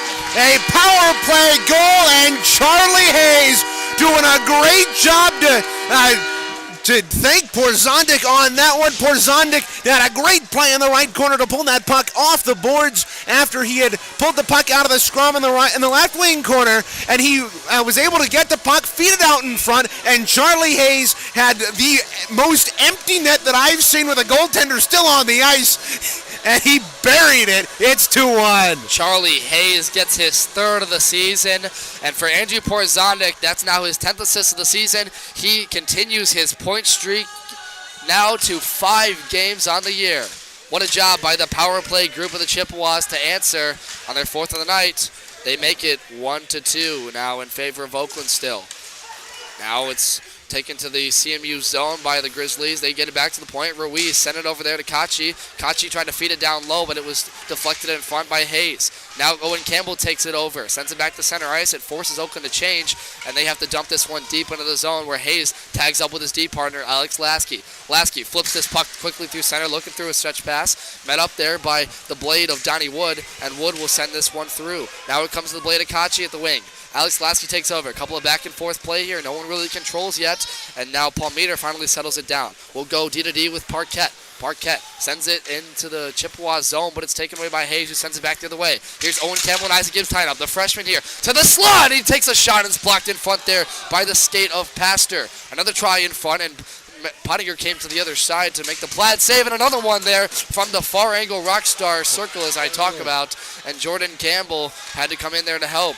Now quickly joining the rush over here is Kachi. Kachi to the far side here. Sends it back down low there for Donnie Wood, but it's taken away. Nice job by the Chippewas to pressure and take away the passing lanes in front. Now Christopher Martin through center. Tags up there on the wings with Owen Campbell. Christopher Martin will go to the backhand, sends it near side, and Pottinger makes the easy initial save. It comes back to Campbell, who clears it free and comes back. Clapper attempt by Gibbs, off the post by Gibbs, and it comes free to the other side, trying to go over the glove side of Pottinger. Keelan Baker takes a shot. It's blocked in front by Kozak. Comes free to Christopher Martin. 1 minute to go in the second period. It's 2-1 in favor of the Golden Grizzlies after Charlie Hayes' goal just 2 minutes ago. Oakland clears it out of their own zone after that pressure, and it's going to force a no icing here as the puck was slowed enough down by the clear, and Christopher Martin has to tag up with Keelan Baker. It's kept in by the Grizzlies. Thomas Monte gloves this one down.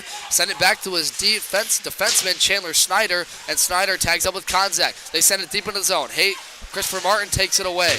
A nice chance by Isaac Gibbs. Almost made it a 2-2 game. And man, Isaac Gibbs wishes he had that one again. As now turnover here. Here's Hayden Flynn. Had two the other night, and that one went just wide on the Blacker side. Now it comes free with 5 seconds left in the period. Chips looking for one more. Is a big hit laid in front of Central's bench. It's going to draw a whistle here. We'll see what the infractions are, if there is any, and it looks like there will be. They're going to send off Keegan Moore here. 2 minutes for, it looks like a charging penalty. That, I don't know what the heck that call is, because it just looked like two players ran into each other coincidentally, and the Chippewas are going to go back on the penalty kill here. They'll have about 3 seconds, and they'll have 3 seconds left in this second period, and they'll have 1 minute and 57 to kill off on the other side. 3 seconds left in the second period. It'll allow the Grizzlies to transfer over their power play to the third period, and barring a quick face-off win here, it'll go to the third period. Still 2-1 in favor of Oakland as the period ends. So far, the Golden Grizzlies controlling the way after Ryan Kachi's 2 quick goals early in the second.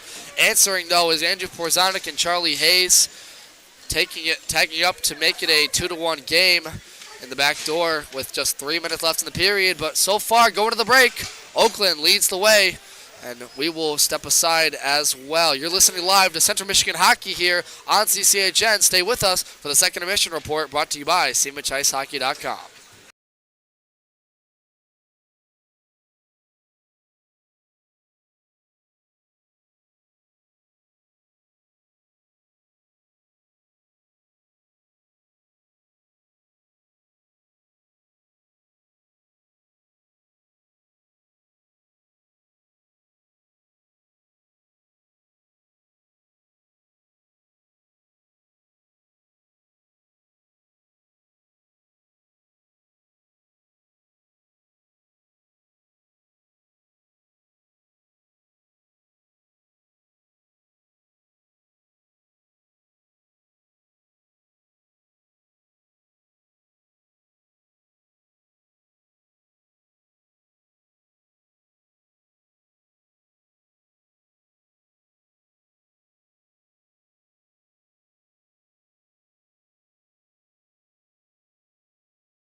Welcome back to Martin Ice Arena here as we sit in the second intermission. Right now the score 2-1 in favor of the Oakland University Golden Grizzlies over the Central Michigan Chippewas here as we get ready for third period to start. But right now we'll give you some of the recap of that second period as there was a lot more scoring, a lot more action, and much more penalties even all around in that second period. As to start in 4:22 into the second, it was Ryan Kochi notching his first of the night and putting the Grizzlies up 1-0. He took away the puck after a sort of breakaway. The puck was turned over there at the point in the Chippewa zone and allowed Kochi to move in to the goaltender Colin Smith, making his second start of the season, and rip it past him, blocker's side, to put them up 1-0. Then 5 minutes later, he scored once again to make it 2-0, shorthanded on the Chippewas' second power play of the night. And now they have allowed a shorthanded goal in three of their last 5 games. And you hate to see that from a penalty kill group that was playing well through the first latter half of the season, but since the the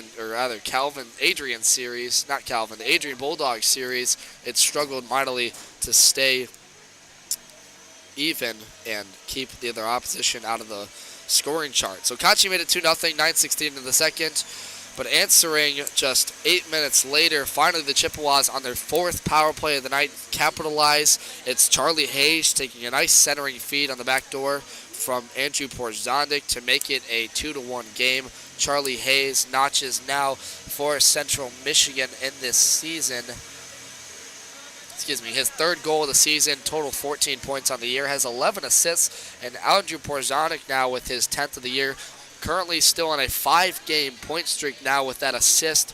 And Andrew Porzondik, my light the lamp for tonight, gets me a point here, the only one so far for the Chippewas, as they still sit with a 1-goal deficit going into the third. Now we'll check out our out-of-town scoreboards here for the ACHA on the website. A lot of games to debunk for you here today after a couple of weekend series in the MCHC. We'll start with Saginaw Valley State taking on Butler right now. That game from the Pop Weaver Youth Pavilion in Indianapolis, Indiana going on. We have no score in that game just about yet. That one started at 4:10 p.m. puck drop, same as here in Martin Ice Arena. Taking a look at Trine University on the one of the opponents Central Michigan just wrapped up a weekend series with, going 1-0-1 against, and a win and a tie. They take on Indiana University here tonight from Frank Southern Ice Arena in Bloomington, Indiana. Waiting the result of that game. Right now, trying to give their bid for a national tournament appearance, sitting in 11th right now with the new rankings. As we look ladder down the line, here we have Hope College taking on Davenport in the second game of their weekend series. Hope won 8-0 last night, continuing their record of 24-0, undefeated on the season. Davenport finishing up their conference play this year, sitting at 4 wins, 12 losses, and 1 overtime loss. Davenport going to try and answer at 9:30 p.m. Eastern, going for the upset of all upsets from Patterson Ice Center in Grand Rapids, Michigan. Looking to continue on from your MCHC opponents here in the conference. Central Michigan, Oakland right now. Oakland leads in a 2-1 game. Looking at Michigan State and Calvin right now in the last of their weekend series. Michigan State had a bid for the national tournament so far. Early in the year, they were sitting in 12th for most of the October and November schedule, but afterwards they fell all the way to 19th, and they currently sit outside the top 20 looking in towards the national championship. And we remind you that ACHA will send the top 16 teams from each division to the national tournament and an auto bid for all of the conference winners. So Michigan State and Calvin, who right now sits at 18th ranked in the ACHA, and Calvin trying to bid their chance for the national tournament, sit with 9 wins, 7 losses, and 1 tie on the year. That game is set in Grand Rapids, Michigan from the Eagles Ice Center, and we will await the score of that after this game. So far in the third period right now, Grand Valley State and Adrian taking on each other for the first of their weekend series, and Grand Valley right now leads 5-1 over Adrian with 5:03 left in the third period. Goals coming from Joshua Myers and Jake Baldwin for Grand Valley. The only one to score for Adrian was Evan Bliss. So right now Grand Valley controlling mightily in the shot total 42-10, leading 5-1 over the Adrian Bulldogs. And Adrian right now fell one spot in the rankings moved up one spot in the rankings from 23rd to 22, trying to give themselves a chance to go to the national tournament as well. Your final score update here for the out-of-town scoreboard is an out-of-conference matchup, but a notable one, University of Nebraska and Missouri State. Right now, those two teams sitting 14th and 17th respectively, and that is Missouri State right now, 14, Nebraska 17 for the current rankings, and that game taking place in Springfield, Missouri from Jordan Valley Ice Park. Both those teams trying to notch their bids, so a lot of top teen matchups in the national rankings this weekend, and a big one for a number of teams, including Central Michigan here tonight for their bid. And we'll give you one other score here from the Grand Rapids Griffins right now. They're set for a 7 p.m. puck drop against the AHL leading Ontario Reign. That game is going to be from, I believe, the Van Andel Arena, so you can catch that game at 7 p.m. with Bob Kaiser on local radio stations. Notably, Bob Kaiser and Lane Figurski on Wood Radio, 1300, 106.9 FM. We do not have an update for the Spirit right now as we take you through the rest of our out-of-town scoreboard and into the rest of the scores for today.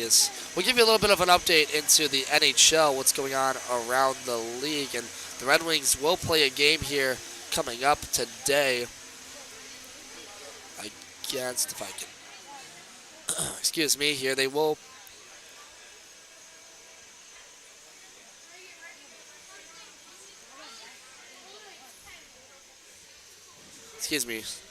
TBD here. Hurricanes for your scoreboards here tonight. Right now, today, taking on opponents right now. It's the Hurricanes and Maple Leafs tonight. This is for Monday, February 7th. Right now, as I forget that there's an all-star game going on right now today.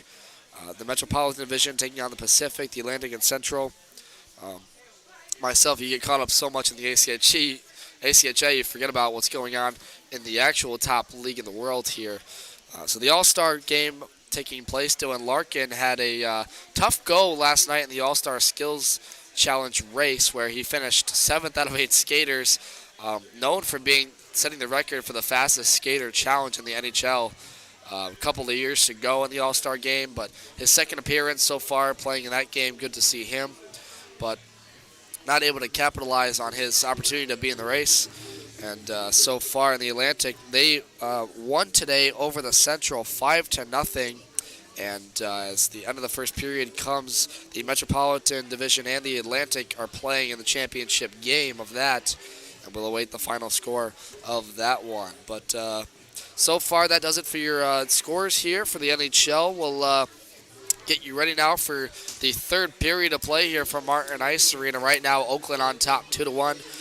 And after a couple of penalties, and one notably just taken there by Keegan Moore after the charging call in 1957 of the third, it allows Oakland to go on to the power play to start the third. They will have 1 minute and 57 of their third power play of the night. So far 0 for 2 in their bids tonight, but looking to go 1 for 3 tonight and take a 3-1 lead as we'll get back on the ice here in just a moment. You're listening live to Central Michigan Hockey here on CCHN. Stay with us as we'll have third period action next from Martin Ice Arena.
Back with you here from Martin Ice Arena as we get set for third period action right now. Oakland on top 2-1 over the Chippewas after Ryan Kochi knocked 2 goals tonight here to put them up 2-0 early in the second, but it was Charlie Hayes answering from Andrew Porzondik right now.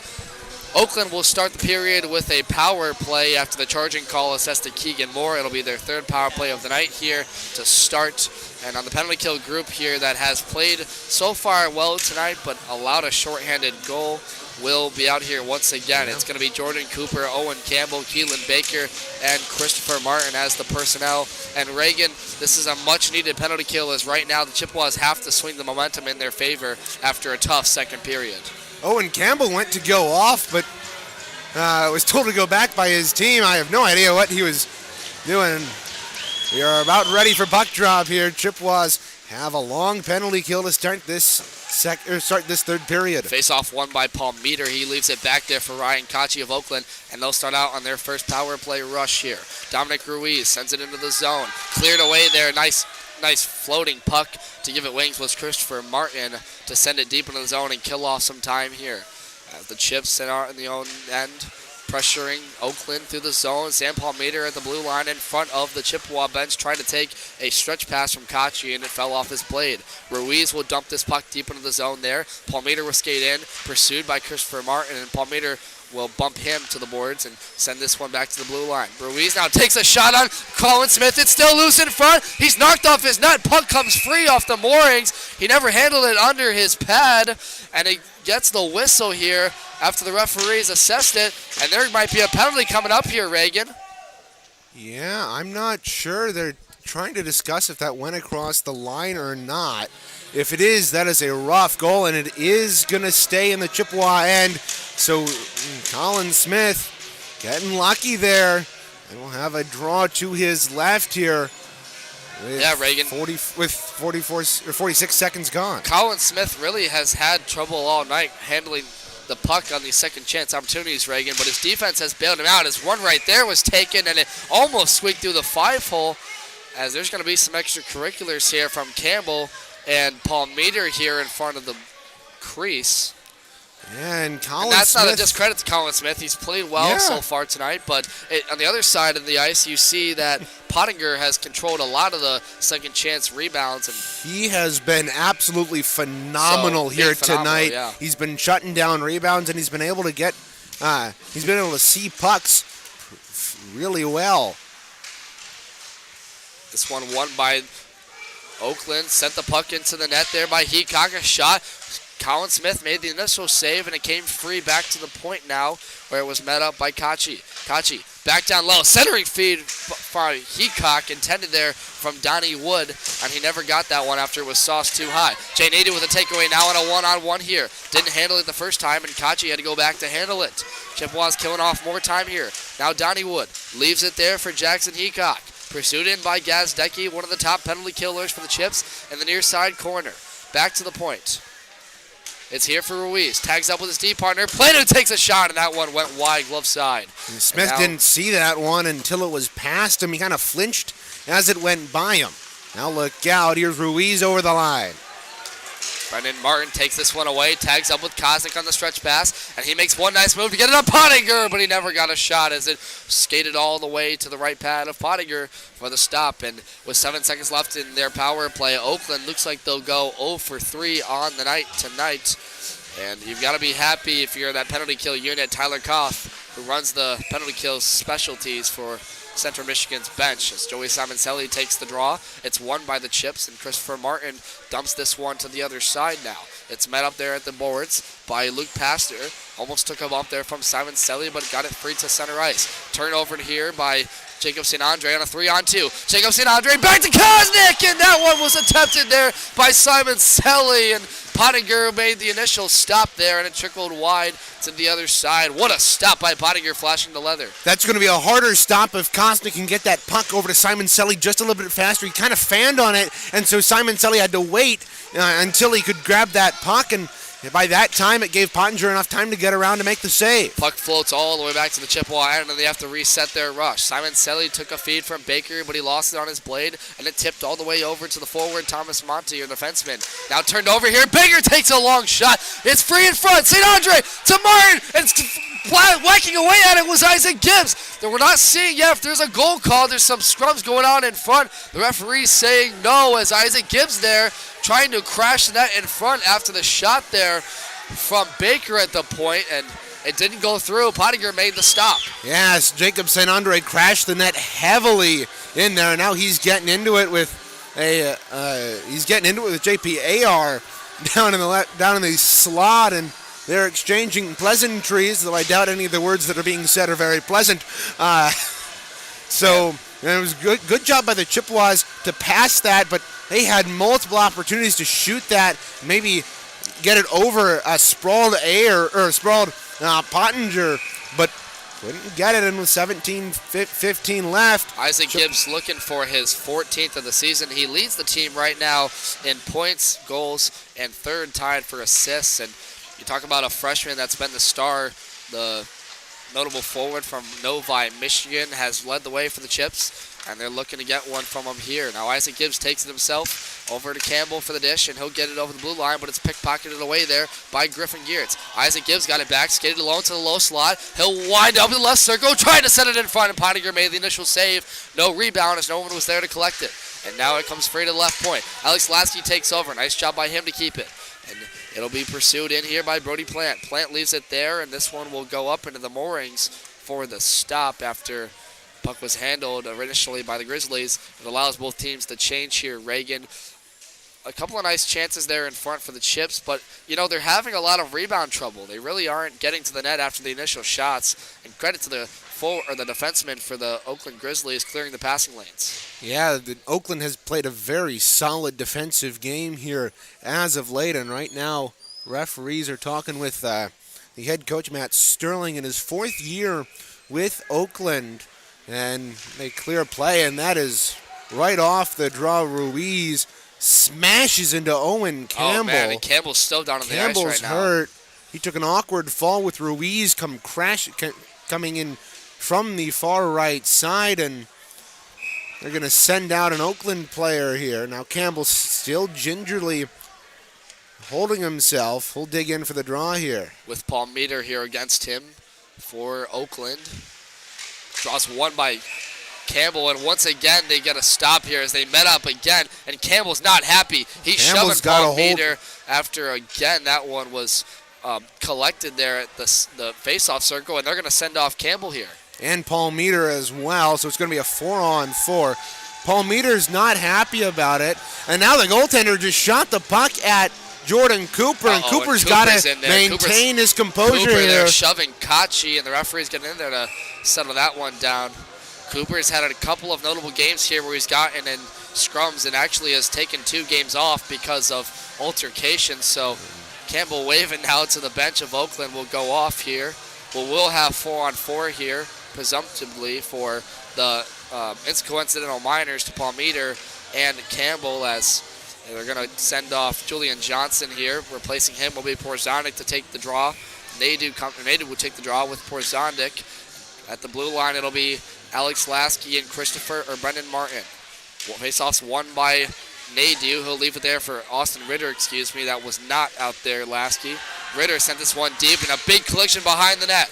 That one was by Jay Nadu. Porzonic takes it now at the left circle. The Chippewas, one of the better teams in 4-on-4. They have goals in 3 of their last 5 on the 4-on-4. And they need one right here, as sent in deep in the zone by Kachi, who has 2 tonight, and looking for a third there. 1:35 left in this 4-on-4. A quick shot from the far side half wall there from number 14, Jackson Heacock, and that one easily sticked by Colin Smith, but it went off his blade up into the netting for a stop. Yeah, I mentioned the referees tonight. They're running something that I have never seen at the college level, a 2-man system where they're both referees and linesmen acting together. We've seen a 3-man crew with 2 referees and 1 linesman. We've seen a 3-man crew with 1 referee, 2 linesmen, and also the 4-man crew. But This is a rarity, getting only 2 referees. Here's Porzonik on the rush, gets a feed from Nadu to the backhand, he shoots, scores!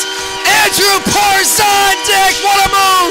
Goes backhand over the glove of Pottinger, and it's a tie game here with 15:52 to go. What a great play from Porzonik and Nadu going through. And beautiful passing from the 2 of them, and Porzonik is able to roof it over the glove of Pottinger, and it's a 2-2 game. It's a 4-on-4 goal for the Chippewas at 4:08. My light the lamp for tonight, Andrew Porzonik getting his 9th goal of the season and his 2nd point of the night after the first assist with Charlie Hayes. And I'll tell you what, I've got 3 points on you now, Reagan. I am leading the light the lamp total, thanks to Andrew Porzonik. But more importantly, it is now a tie game. So the Chippewas erased the 2-goal deficit in the 2nd and 3rd, and they get the last 2 goals. And look out, here's Jacob St. Andre to 1-on-2. Taken away there by Josh Konzek on the turnover. And this one will be controlled by Oakland on their own end. But, man, what a move by Porzonik, and what a better feed by Nadu that was, Reagan. Yeah, both of those players are not top-line forwards for the Chippewas, but they are hard-working second and third liners. Now here's St. Andre dancing into the right corner. St. Andre tried to send one in front there with Alex Lasky, and it went off the blade of Monty. And they'll clear this one the length of the ice where Simon Selly and Hayes meet up with it. Pursued in there from Ryan Kochi. Kochi clears that one away, and it forces Alex Lasky to come back and retreat. Now Charlie Hayes gets it back. D to D here. Goes up with Simon Selly up the right wing, and he'll move it over the blue line alone. Into the attacking zone. Here's Simon Selly now at the half wall. To the corner now. He'll go behind the net, pursued in by 2 defenders, and Colin Parquette takes it away there. Tries to dish it over to Monty at the far side corner, and he's taken away there from Alex Lasky. It trickles free to the near side, and Parquette has to make another move to get back there, but it came all the way to Pottinger, who got the glove on it for the whistle, and 4-on-4 ends, 14:29 left in the 3rd period, but it's a tie game right now, Reagan, and if you're Dalton Sutherland right now, what are you saying on that bench after you just saw your second line of Porzonik and Nadu score like that? Yeah, the 2 forwards that were on the ice for that goal, as it was a 4-on-4. If I'm Dalton Sutherland, I'm thinking great job by those 2 guys. They've worked the passing. Well, no, here's a shot from Ritter from the left circle. He makes it on, and now there's going to be a penalty. My goodness. Penalty coming up here, and it's going to be, I think, on Jordan Cooper here. Oh, no. And look out, Jordan Cooper is getting in some more with it. Isaac Gibbs comes in there to talk to him, and they're going to send off Cooper here for the penalty. Reagan, I'm not sure exactly what happened in front of the net as I was reading the play with Ritter, but they're going to send off Cooper here, and it's going to send Oakland again to a power play here. It's going to be the only penalty on the play. These referees are befuddling me with what they are letting go and then what they are calling. They seem to be calling the most ticky-tack things after the whistle, but letting murder go on during the play. Like, I don't get it. The consistency is not there from the referees tonight. So let's send Oakland to their now 5th power play of the night. They are 0 for 4 so far. They're going to send out their top group as Keegan Moore returns into the lineup. One of the better penalty killers on this team in the top group with Aiden Gazdecki, but replacing the notable forward Ben Rychuk on this group will be Charlie Hayes. So they'll go with 2 defensemen, 2 forwards on the penalty kill. And taking the draw here for the Chips will be Gazdecki. Lost the draw from Palmater. Quick shot, and that one was blocked in front by the right arm of Hayes, and it comes free back to Kachi. Kachi and Palmater tag up with it. Gazdecki makes a nice move to flip that one out of the zone, and skating in quickly is Keegan Moore on the goaltender. Pottinger didn't see it the first time, and Keegan Moore ran into the goaltender, actually. He lost an edge as he was trying to break, so nothing there on that. Keegan Moore did not lose an edge there. He absolutely laid out Sam Palmater at the Chippewa blue line, and the bench is fired up from that one. I'm honestly surprised the referees didn't call that at least a check from behind or interference, because Keegan Moore came flying from the offensive end, and now Colin Smith leaves that for Hayes, and he clears it. 1:15 left to go in the 5th Oakland power play of the night. This penalty kill group gets a change, and it's now Owen Campbell and Jay Nadu out here, along with Christopher Martin and Keelan Baker, the defenseman. The 2nd penalty kill group out here. Josh Konzak now takes it. Back to the point, quick shot on net, deflected around a couple of times, blocked in front by Baker, and it finally comes free to the near side corner. Richie Metz chases in there, takes a poke there from Owen Campbell, but he gets it free to the net. It's near far side, still loose in front. Colin Smith got over to make the first save, and he didn't have to make a second one as Keelan Baker came in. That was a great block there by Jay Nadeau out in front, making his goaltender have a little bit easier of a time, and now a broken stick there on Konzak. Konzak broke the stick, and it looks to a breakout chance here for Owen Campbell. He just missed on the stretch pass, and it came all the way to Pottinger, but he's got no help, as without a stick is Konzak still. Campbell gets in there to take the puck away. Simon Selly comes in to help, but it came free all the way to center ice. Man, that was a missed chance by the Chips. Yeah, and that's a missed chance, but great work there by Pottinger to go into the corner. Look and out, be stretch able to pass here. St. Andre caught up with it, but Pottinger once again came to play with it. Man, Pottinger's had to handle the puck a couple times, Reagan. And now power play ends. Oakland goes 0 for 5 on the night. Charlie Hayes takes it in his own end. Leaves a stretch pass again attempted. 1-on-2 here. Jacob Kosnick and St. Andre, and taking away the passing lane there was Evan Chippa. And now taking away here is Ryan Kachi over the line. Kachi to the backhand there. Moved in there to the front of the net there. Taken away by Alex Lasky. The pace of the game picking up right here in the final 12 minutes of play from Martin Ice Arena here in a 2-2 tie. The Chippewas had the last two goals in this game in the second and the third from Porzondik and Hayes, and they're looking for another here. Brendan Martin sends it deep into the zone for a dump, and he'll leave it to the other side where Simon Selly caught up with it at the near side half wall. In the attacking zone, Jacob Kosnick takes over to the low slot. Jacob St. Andre lost an edge, left it for there, and Luke Pastor gets it there. Dropped the wedge, left it for the tractor, and Chandler Schneider caught up with it there to take it into the attacking zone. Austin Ritter now. Colin Smith came out of his net and that negated an icing against the Grizzlies. Yeah, a little bit of inexperience there maybe, Reagan, as Colin Smith only starting in his second game tonight. Hasn't played since the second game against Davenport, which he had a 5-0 shutout, but he's not going to get one here tonight. A 2-2 tie, and still loose in front, and trying to get the second chance was Richie Metz after the initial shot from the Grizzlies. And Colin Smith made the save there. Austin Ritter took down a player, and there's going to be a whistle coming up here, and it looks like it might be a penalty assessed here to the Grizzlies. It's just going to be offsides. Or no, here yes, you are right, Whoa, I thought he was motioning to number 7, Thomas Monty. Yeah, fair enough. Could have been taken down there, but nonetheless, it's... And they're the same signal from the referee, a delayed penalty and a offside, so makes sense. But now they're going to collect a broken stick here. Yeah. Konzak's, Reagan, and Oakland really dominated the first half of that second period. Later it was the Chips, but really I'd say it's been all back and forth here so far early in the third. And you want to talk about a much better effort here from the Golden Grizzlies right now, looking for the upset here and trying to diminish a 12-game losing streak against Central Michigan and in general in their last 12. As now Andrew Porzondik in the Chippewa zone tries to take it away. It's met up with Brody Plant at the half wall, but he can't keep it in the zone. Cleared out by the Chips, but it's sent back the other way by a streaking forward for Oakland, and it's left there by Keelan Baker. Now to Christopher Martin. Martin sends this one the length of the ice here, and this one will come back for an icing as that one was dumped in with 10:37 to go in the third. 10:37. Yeah, 10:37 left here in the third period of play, and the Chippewas have seemed to be playing on the back foot a little bit here since tying up the hockey game. It should be noted that despite the long losing streak, the Oakland led after 2 periods against Hope when they played them, and eventually Hope came out and obliterated them in the third. But look out, here's the Chips on the rush. Andrew Porzondik over the line, lost the puck though, trying to stick handle, and it came all the way to Brody Plant now. Taken away here by Paul Meter, who sends it in his own end. He'll go cross ice here with Luke Pastor, who couldn't handle it, and now it's left there with Porzondik tagging up. Porzondik with 2 points on the night. Left over the line with Nadeau and McComas. McComas trying to make a nice move, and poke check there by Diego Fernandez to take it away. Now Fernandez will move over the line alone in the wing. Takes it away there. He lost it on his edge, and it came back all the way to his assistant captain, Donnie Wood. Now Wood lost it. Tagged up here on defensive pairings. Charlie Hayes sends a stretch pass from McComas over the line.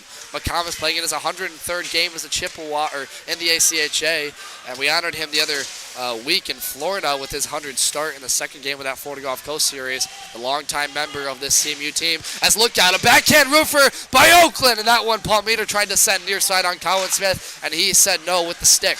Now here comes out of the zone in the Chippewas. Charlie Hayes sends a stretch pass for Campbell that just missed on the saucer, and it comes free all the way behind the net for Paul Pottinger, who handles it. A close contested game here, 9:23 left to go. You're joining us live from Martin Ice Arena in the second game of this weekend series between Central Michigan and Oakland University. A big matchup for both of these teams as they get ready to finish off their seasons and head into the MCHC tournament.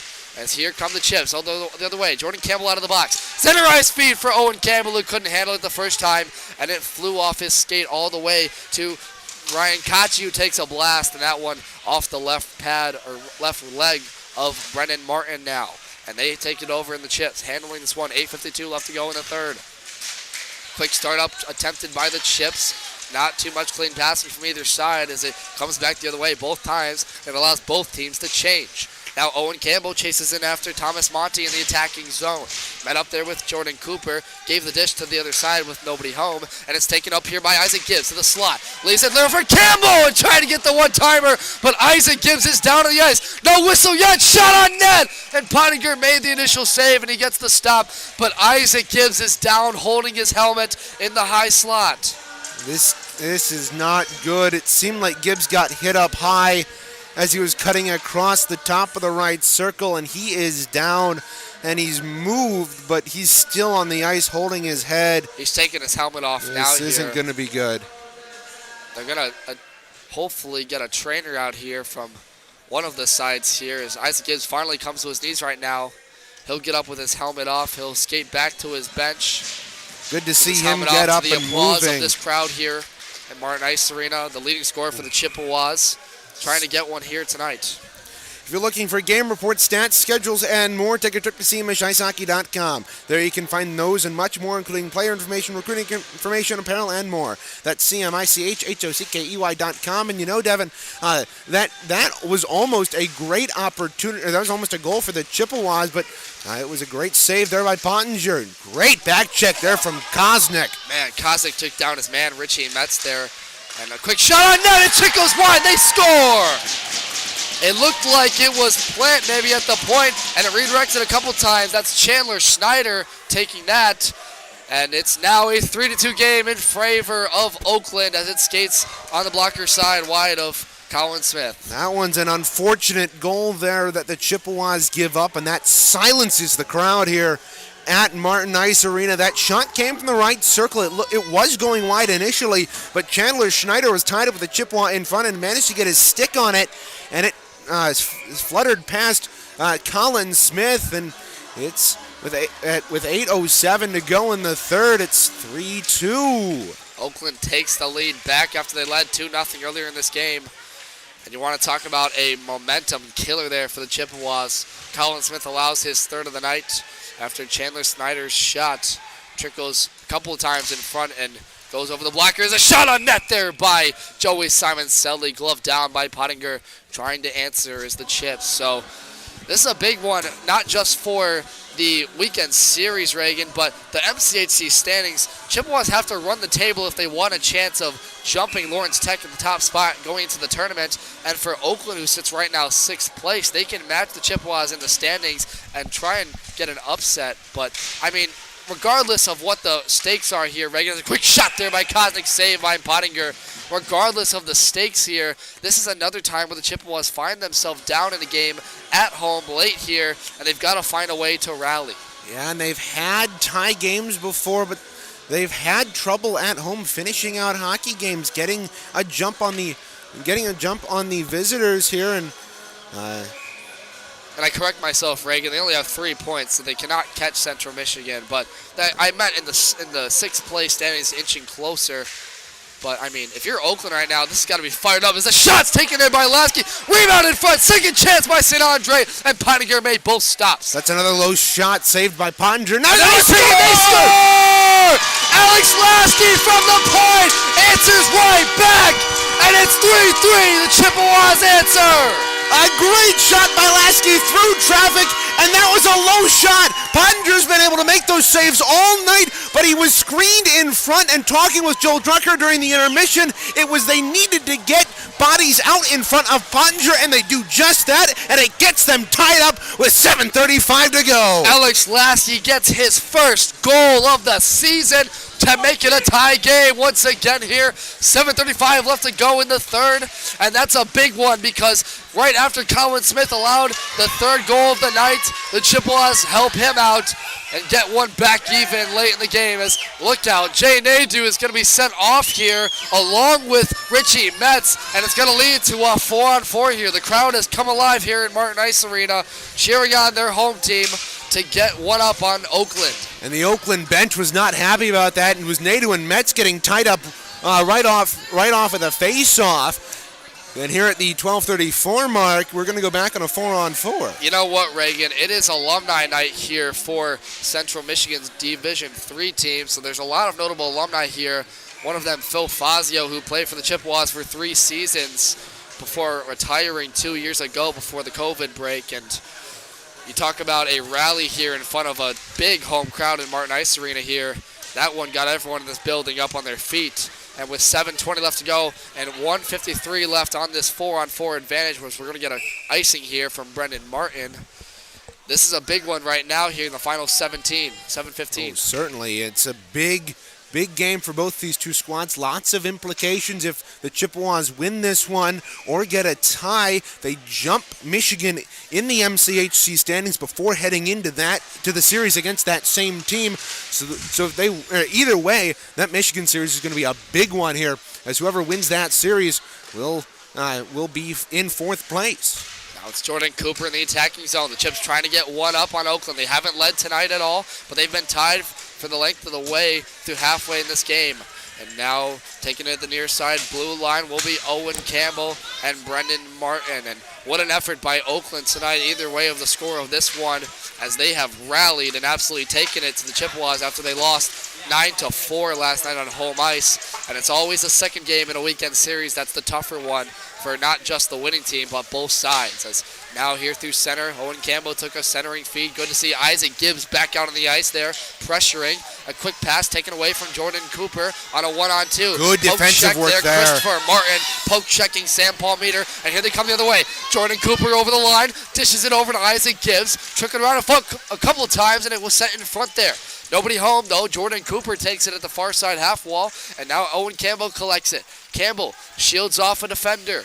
Leaves it there at the blue line. Dishes it to Cooper. Takes a shot. It's deflected by Palmeter, which allows the puck to settle down and give the easy stop there for Pottinger with 6:03 left to go in the third period. 37 seconds left in the 4-on-4. Yeah, it's the bit of it's opened up the ice here in the last minute and 20, and the Chippewas have been able to generate a couple of really good chances on the Oakland netminder Pottinger, but other than that, it's been a really good 4-on-4 period here.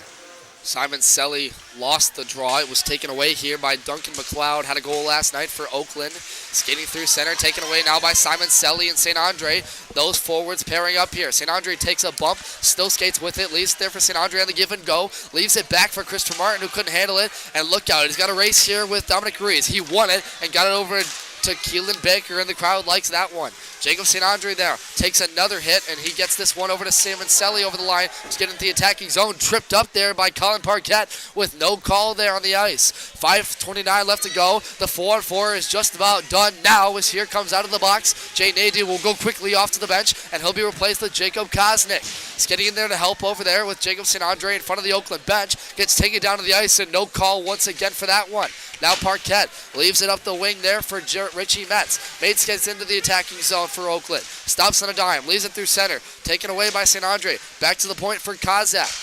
Back down low, Keelan Baker, the pair of 10s tied up there with Donnie Wood. Now it's still in the attacking zone, kept in here by Diego Fernandez of Oakland, but it was met up there with St. Andre. Now a long stretch pass attempted there for Kosnick, almost beat his man Fernandez to the puck, and it comes free all the way to Pottinger with 4:49 left to go in the third period, where the stakes have never been higher. Yeah, the Chippewas trying to move up in the MCHC East heading into that Michigan series. But you know what, Reagan? More importantly is the rankings now. As a quick shot from Lasky, you had one earlier in this period, and it was redirected a couple of times. The important thing, too, is not just the fact that the MCHC tournament's coming up, Reagan, but the Chippewas fell from number 4 to number 6 in the newest rankings uploaded today. And if they lose this game, that could have major implications for their rankings. Yeah, and especially to a team that's 5-16-1-1. Now here's Porzondik up left wing. Strength of schedule is so important in the community rankings as the puck was flipped up in the air off a deflection and came to Pottinger. And it's so important with the computer rankings to get these wins in hand, especially in the final 5 games of the season for the Chips, where they're going to play some big opponents coming up and going into tournament play. And they've had tough losses this season to Florida Gulf Coast, notably Adrian, and you don't want to lose another one on home ice here. Yeah, and you mentioned that loss to Florida Gulf Coast. Florida Gulf Coast has moved up to 3. Yeah, Florida Gulf Coast, the puck's flipped up into the netting off Pottinger's save, shot from Lasky. And yeah, Florida Gulf Coast going 1-0-1 against Central Michigan in their series in Florida from Estero that we were there for. And, you know, that was a season-changing series for the Chips and one that they rallied from, but need to rally in this game is look out. Charlie Hayes gets taken down to the ice, and we're going to get a whistle here. He won the icing, I believe, and it's going to come back the other way, but, man, he was taken down hard to the ice there from Dominic Ruiz. Yeah, and it'll result in an icing against Oakland, and luckily Charlie Hayes able to get up without being too gimpy. 4:08 to go here in period number 3. Big face-off coming up here for Justin McComas, who will take it there. McComas, the elder statesman of this team, wins the draw, gets it back to Porzondik, who sent it immediately in front, but nobody home there. It was Jay Nadeau trying to attempt that to the near side, far side corner now. It's still inside the attacking zone, met up by a couple of players, dances around until it finally comes free behind the net. Justin McComas takes it. He'll leave it there for Nadeau at the corner. Nadeau tries to cycle it over back to McComas, but it's taken away here by the blade of Monty. And now back into the slot once again. Nadeau fires, and that one was blocked in front once again by Thomas Monty, and it comes free to center ice now. Brendan Martin, 3:35 to go in the third period, a 3-3 tie. Justin McComas over the line, gets taken out hard. Porzondik in front of the net. Pottinger, what a save! It's still loose in front, and Martin couldn't catch up to it as the puck was free in front of the left pad of Pottinger. And Porzondik thought that puck was in. He celebrated before he was taken down and started and was yelling at the referee as he went away. Brendan Martin has to retreat back. Jackson Heacock pitches in to take the puck, but Brendan Martin catches up to it in time. McComas sends this one deep to center ice, and it goes off the low ceiling moorings here in Martin Ice Arena for the stop. And Reagan, maybe if Porzondik doesn't celebrate there prematurely, he can crash net a second time and get it under the pad of Pottinger. He was celebrating as he was knocked down because he saw the puck go in. At least I'm assuming he did. I didn't see the puck go in. We're, 100 feet away from it. But that's still a missed opportunity for the Chippewas, and a great series there by Tate Pottinger. Man, you want to talk about a player that's been all over the ice tonight. Andrew Porzondik, 2 points tonight. As look out, here comes Isaac Gibbs over the line with Cooper and lost the puck after he skated over the blue line. Duncan McLeod met up with it, and Oakland him and McLeod met up for a big hit. Wanting a penalty there was Gibbs, and he doesn't get one as Christopher Martin now retreats back to his own end. He'll go D to D here. Isaac Gibbs meets up with it, pursued in there by Heacock, and Heacock takes it away. Shot on net, just wide over the helmet of the goaltender Smith. And this one comes free. Oakland on the attack with 2:30 left to go in the game. Christopher Martin, the Chips absolutely cannot allow one here. Trying to get it out of their own zone. Isaac Gibbs finally flipped it to the end boards. He'll clear it out to center ice where Owen Campbell skates in after it. Resetting is the Oakland Golden Grizzlies there. It's Diego Fernandez taking over with it, and he'll leave it there, and it's turned over there, but comes back to Keelan Baker. D-to-D with Christopher Martin. Baker and Martin tie up through center, up to Cooper. Now Cooper skates in the wing, sends it deep into the zone, met up there by Fernandez, who keeps it out, and Fernandez will start out on the rush. He's met up there with Donnie Wood, a shot on net by Fernandez, and Smith makes the stop. But that one was almost loose, Reagan. Yeah, that was a fortunate shot there for Colin Smith. He had it trapped between his right arm and his right pad with 1:54 to go here in period number 3. We'll have a draw to the left of Colin Smith and the Chippewa end to our left. Simon Selly and Hayes had a conversation with Colin Smith just before that puck drop, probably trying to settle down the what's been mostly the backup netminder for the Chippewas all season, starting in his second game tonight and trying to close this one out. As here come the Oakland Grizzlies on the attack. At the far side corner, Richie Metz takes it. Leaves it to the point for Fernandez, but look out, a turnover here. Jacob St. Andre, and he missed it just barely, but it's taken away by Hayes. Hayes dishes it to the point for Kosnick, and he just couldn't find it, as now come the other way quickly in the transition on the rush, the Grizzlies. Nice poke check there by Joey Simon Selly to take it away, and the puck skates free all the way to Lasky. Gives a stretch pass there for Simon Selly and St. Andre. Simon Selly takes it, tries to sneak one player.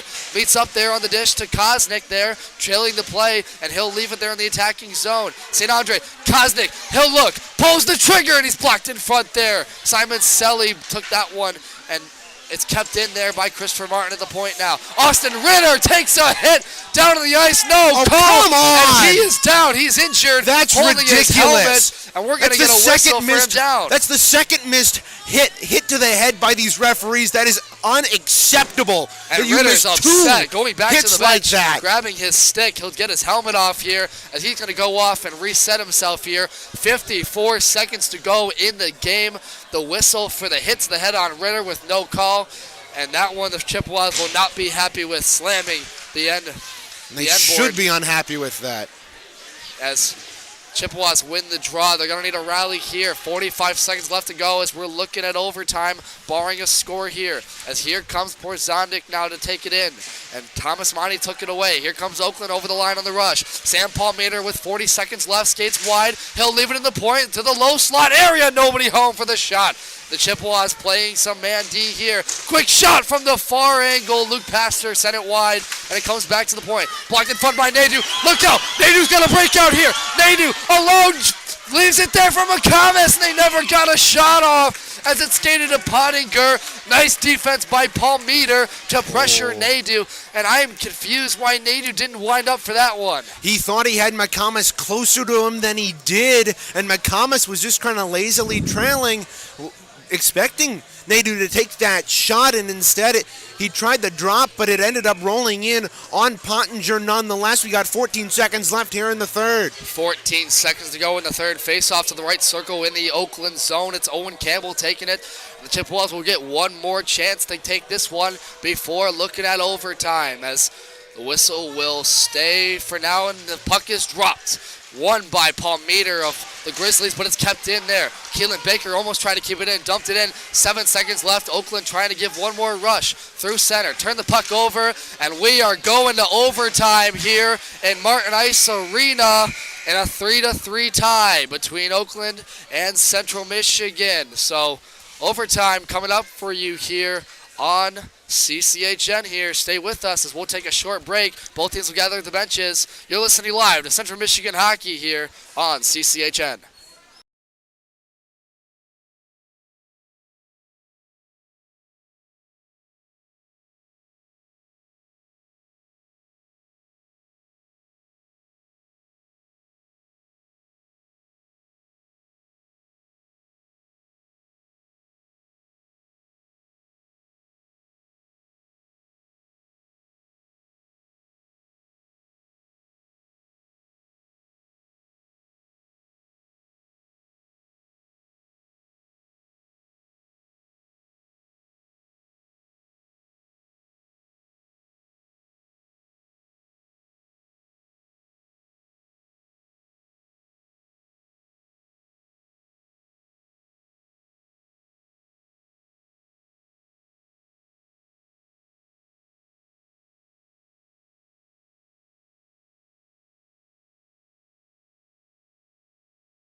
Back with you inside Martin Ice Arena as we get set to begin overtime here between Central Michigan and Oakland University in a 3-3 tie. Central Michigan will head to their 5th overtime of the season.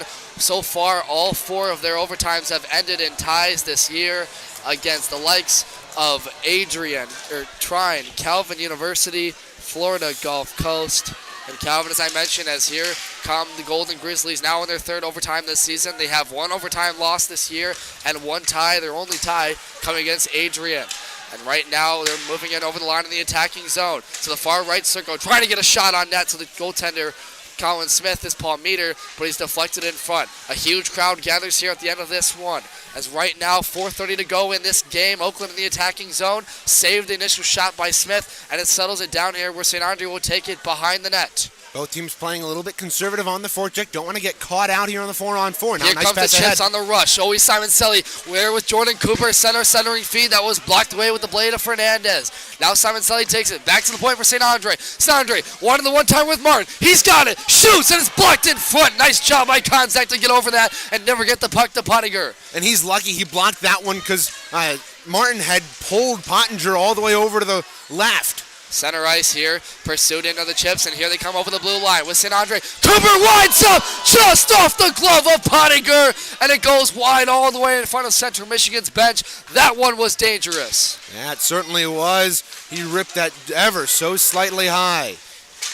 The Chippewas trying to avoid their 5th tie of the season as this puck will come all the way back to Campbell for an icing. So faceoff will come back to Oakland zone right now. Oakland playing in one of their best games of the season right now, going toe-to-toe with the number 6 team in the country and the 5-16 1-1 Oakland Grizzlies trying to get the upset here. 3:36 to go in the period. Central Michigan trying to get one here in overtime. And the Chippewas have come back twice in this hockey game. Owen Campbell wins the draw, gets it back to Keelan Baker. Baker winds up with the shot, and Pottinger saw the whole way for the easy glove stop. Yeah, Pottinger doing a really good job making that save, keeping his eyes on the puck, and flashing the leather on his left hand to make that save and hold on for a whistle. 3:32 to go here in overtime. The goalie coach for the Grizzlies, Clayton Brown, in his first season has worked with Pottinger and Monaco all season. Pottinger has been the leading goaltender for the Grizzlies, trying to hold on as Christopher Martin takes a feed, shoots, and it's right into the chest protector of the goaltender. Pottinger once again with another great stop. He's been excellent tonight, right? Yeah, he has been absolutely phenomenal. Chippewas have been pouring it on here in this hockey game. We'll get an official shot total in a moment. The Chippewas already have 3 shots on goal. Owen Campbell won the draw, got it to Martin, but he's pressured quickly there by Dominic Ruiz. And a turnover, look out. Here come the Grizzlies. They might have a 3-on-2. Here's Ruiz on the wing there. Met up with a couple of players. Fires that one wide on Smith. And it comes to the near side half wall. No shot on yet officially. Excuse me, at least one in this overtime for Oakland. But an easy save by Smith with now 3 minutes left to go in this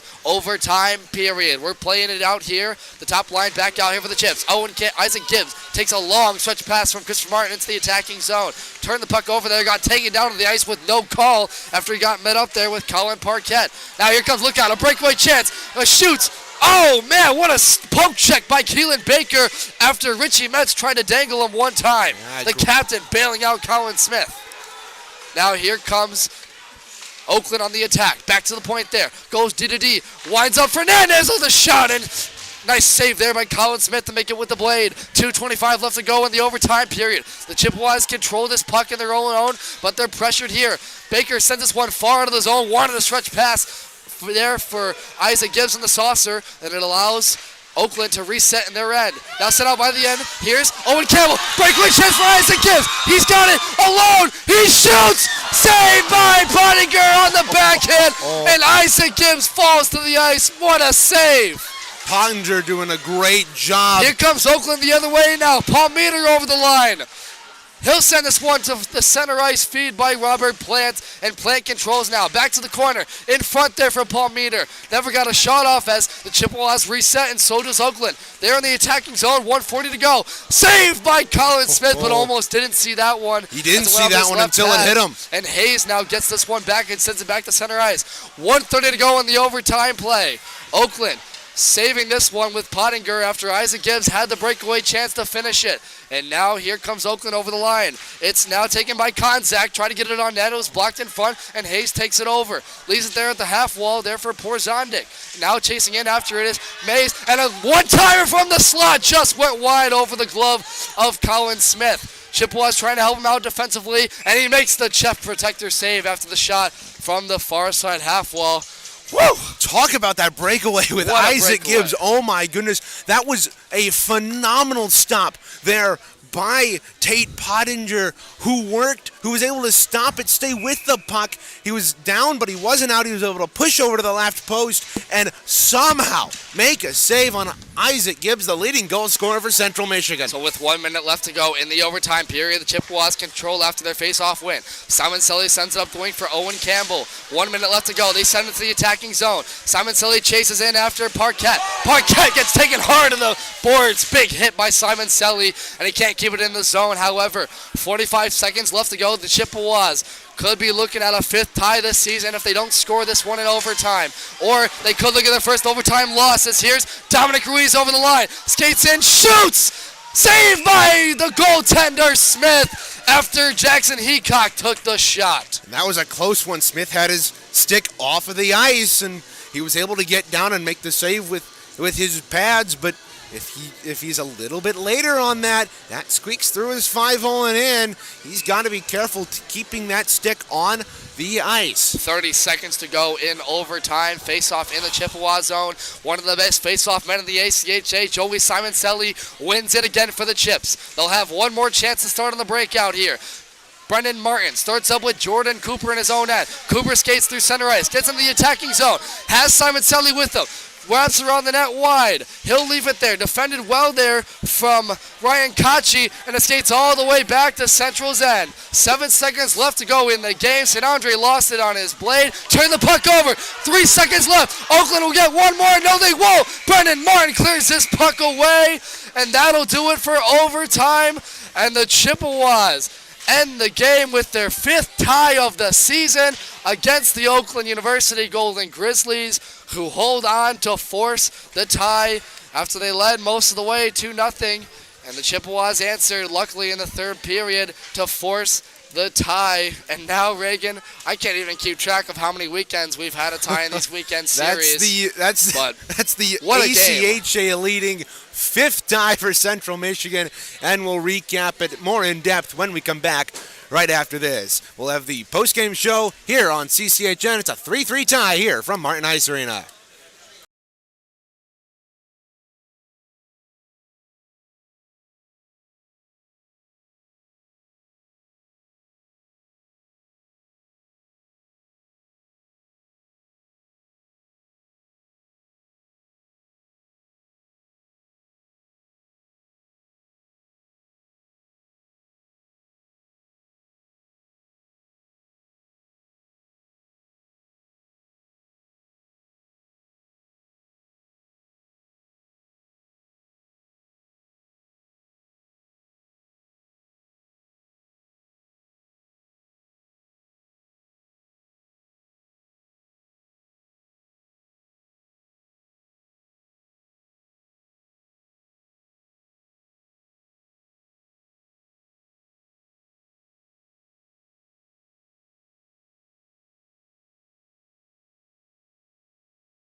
back with you live inside Martin Ice Arena for the post-game show presented by SeamanChiceHockey.com.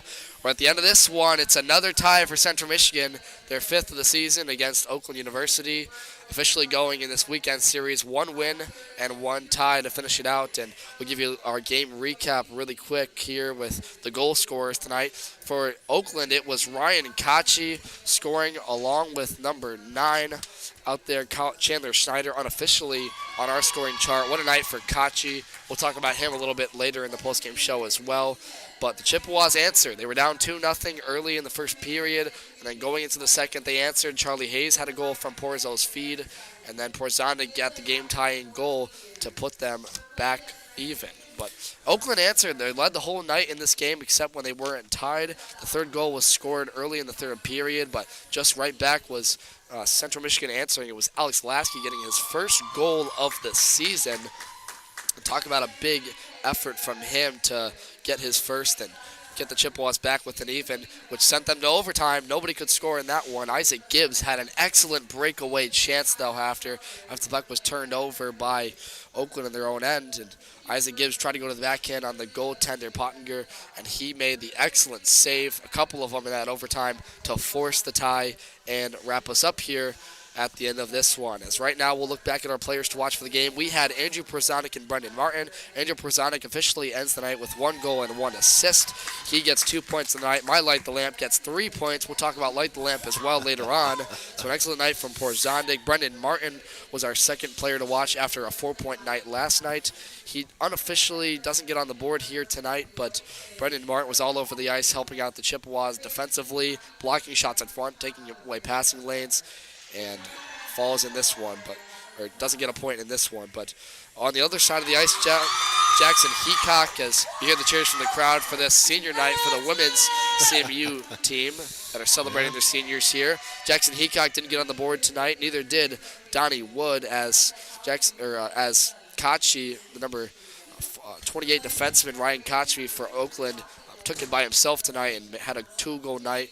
The strong effort tonight. So that ends it for our players to watch. Reagan, you had our keys to the game, and what do you think about recapping those? Yeah, so my first key to the game was to keep the special teams going strong, and for the most part the Chippewas did it. They were 5 for 5 on the penalty kill, but their power play, although they scored for the third straight game, they struggled a little bit. They only got 1 goal on the power play, and they went 1 for 4. They had a ton of good opportunities but couldn't cash in, mainly due to the great defense of Oakland and also the phenomenal goaltending tonight by Pottinger, and we'll talk about that a little bit later.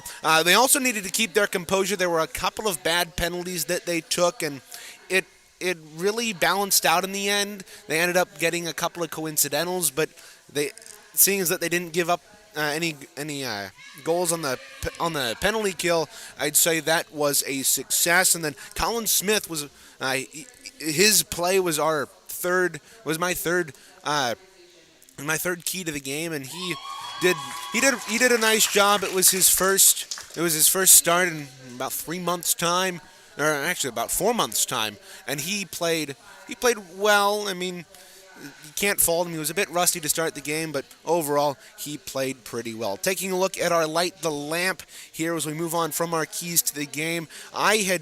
Picking first was Tristan Hagenstein. He had Brennan Martin. We didn't get him on the score sheet, but again, this is all unofficial. We didn't get all the assists on every goal. Joe had Jacob St. Andre. Again, likewise, he didn't get on the board. And Devin, who'd you have? I had Andrew Porzonic, and with his effort tonight, it's a goal gets 2 points in the Light the Lamp, and an assist is worth 1. So with that, that's 3 total points in Light the Lamp, Reagan, and I was down 2 points to you. Yeah. So guess what? I am the new leader, unofficially, of the Light the Lamp here. How big is your ego that you have to brag about being up in a fun fantasy contest? I picked up Jacob St. Andre last night, who had a 4-point night, and I was feeling good about myself then, but I'm more happy for Andrew Porzonic. Still feeling good about yourself. continuing his 5-game point streak, Reagan. More important than our little game here. And, certainly. And certainly, is that. But your light the lamp almost got on the board a couple times. Owen Campbell had a pretty good night tonight. Again, unofficially, he didn't get any points, but again, we only have goals and one assist. That was Porzondik's assist on the Hayes goal, but that'll be updated more for you on Tuesday when the Central Michigan Chippewas take on the Michigan Wolverines. We'll get to that more in a minute. We've got the 3 stars of the game, though.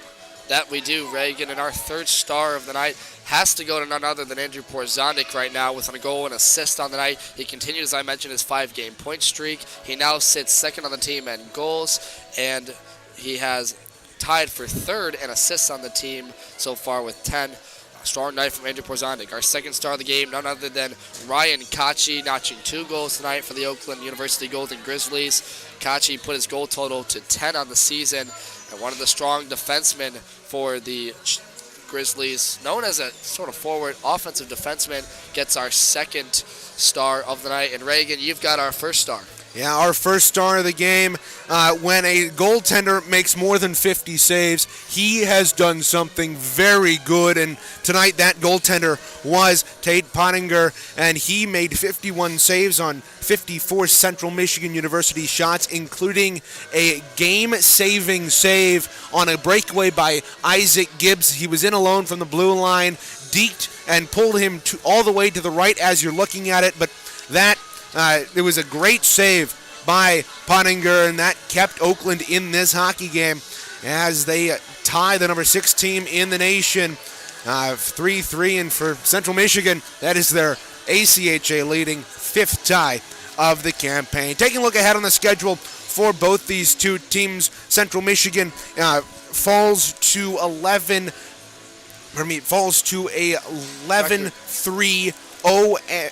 11-3-0-5 now on the campaign with 27 points. They will take on the 9-5-1-2 Michigan Wolverines on Tuesday at 7:30 p.m. from Canton, Michigan. That is their backup rink to Yost. That will be a 7:05 broadcast. That is as always subject to change. Oakland falling, or now improving, you could say, to 5-16-1-2 on the season, Reagan.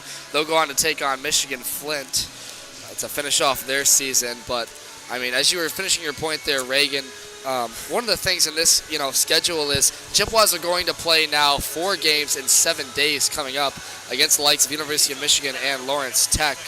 But, I mean, you want to talk about an absolute gauntlet this has been. You're ending this with a tie, and with this, Reagan, they will not be able to get as many points as they want to reach Lawrence Tech at the top of the standings, unless they can beat them in that weekend series outright.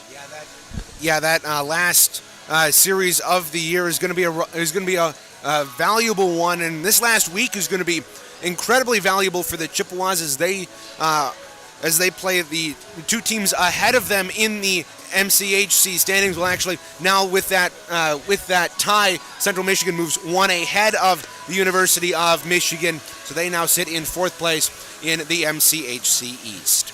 Well, that'll just about do it for our coverage here from Martin Ice Arena. We'll give you really quick our final special teams numbers here. Chippewas go 1 for 4 on the power play unofficially tonight, 1 for 5. We'll wait for the official scoring tallies that you can find at acha.com. But nonetheless, they get now for the 3rd straight game of power play goal. Oakland goes 0 for 5 on the power play tonight. And once again, Central Michigan, for the 2nd straight game, stops them on the power play. But the final score here tonight from Martin Ice Arena, 3-3, and a tie once again for Central. And this will do it for our coverage here from Martin Ice Arena. We'll be back with you next game on February 8th for the University of Michigan Wolverines, and that game will be on the road. We'll have all coverage from you here live on YouTube on CCHN. Braden Cleese will have that one for us, and we'll be ready to call the final 4 games of the season. Thanks for tuning in to this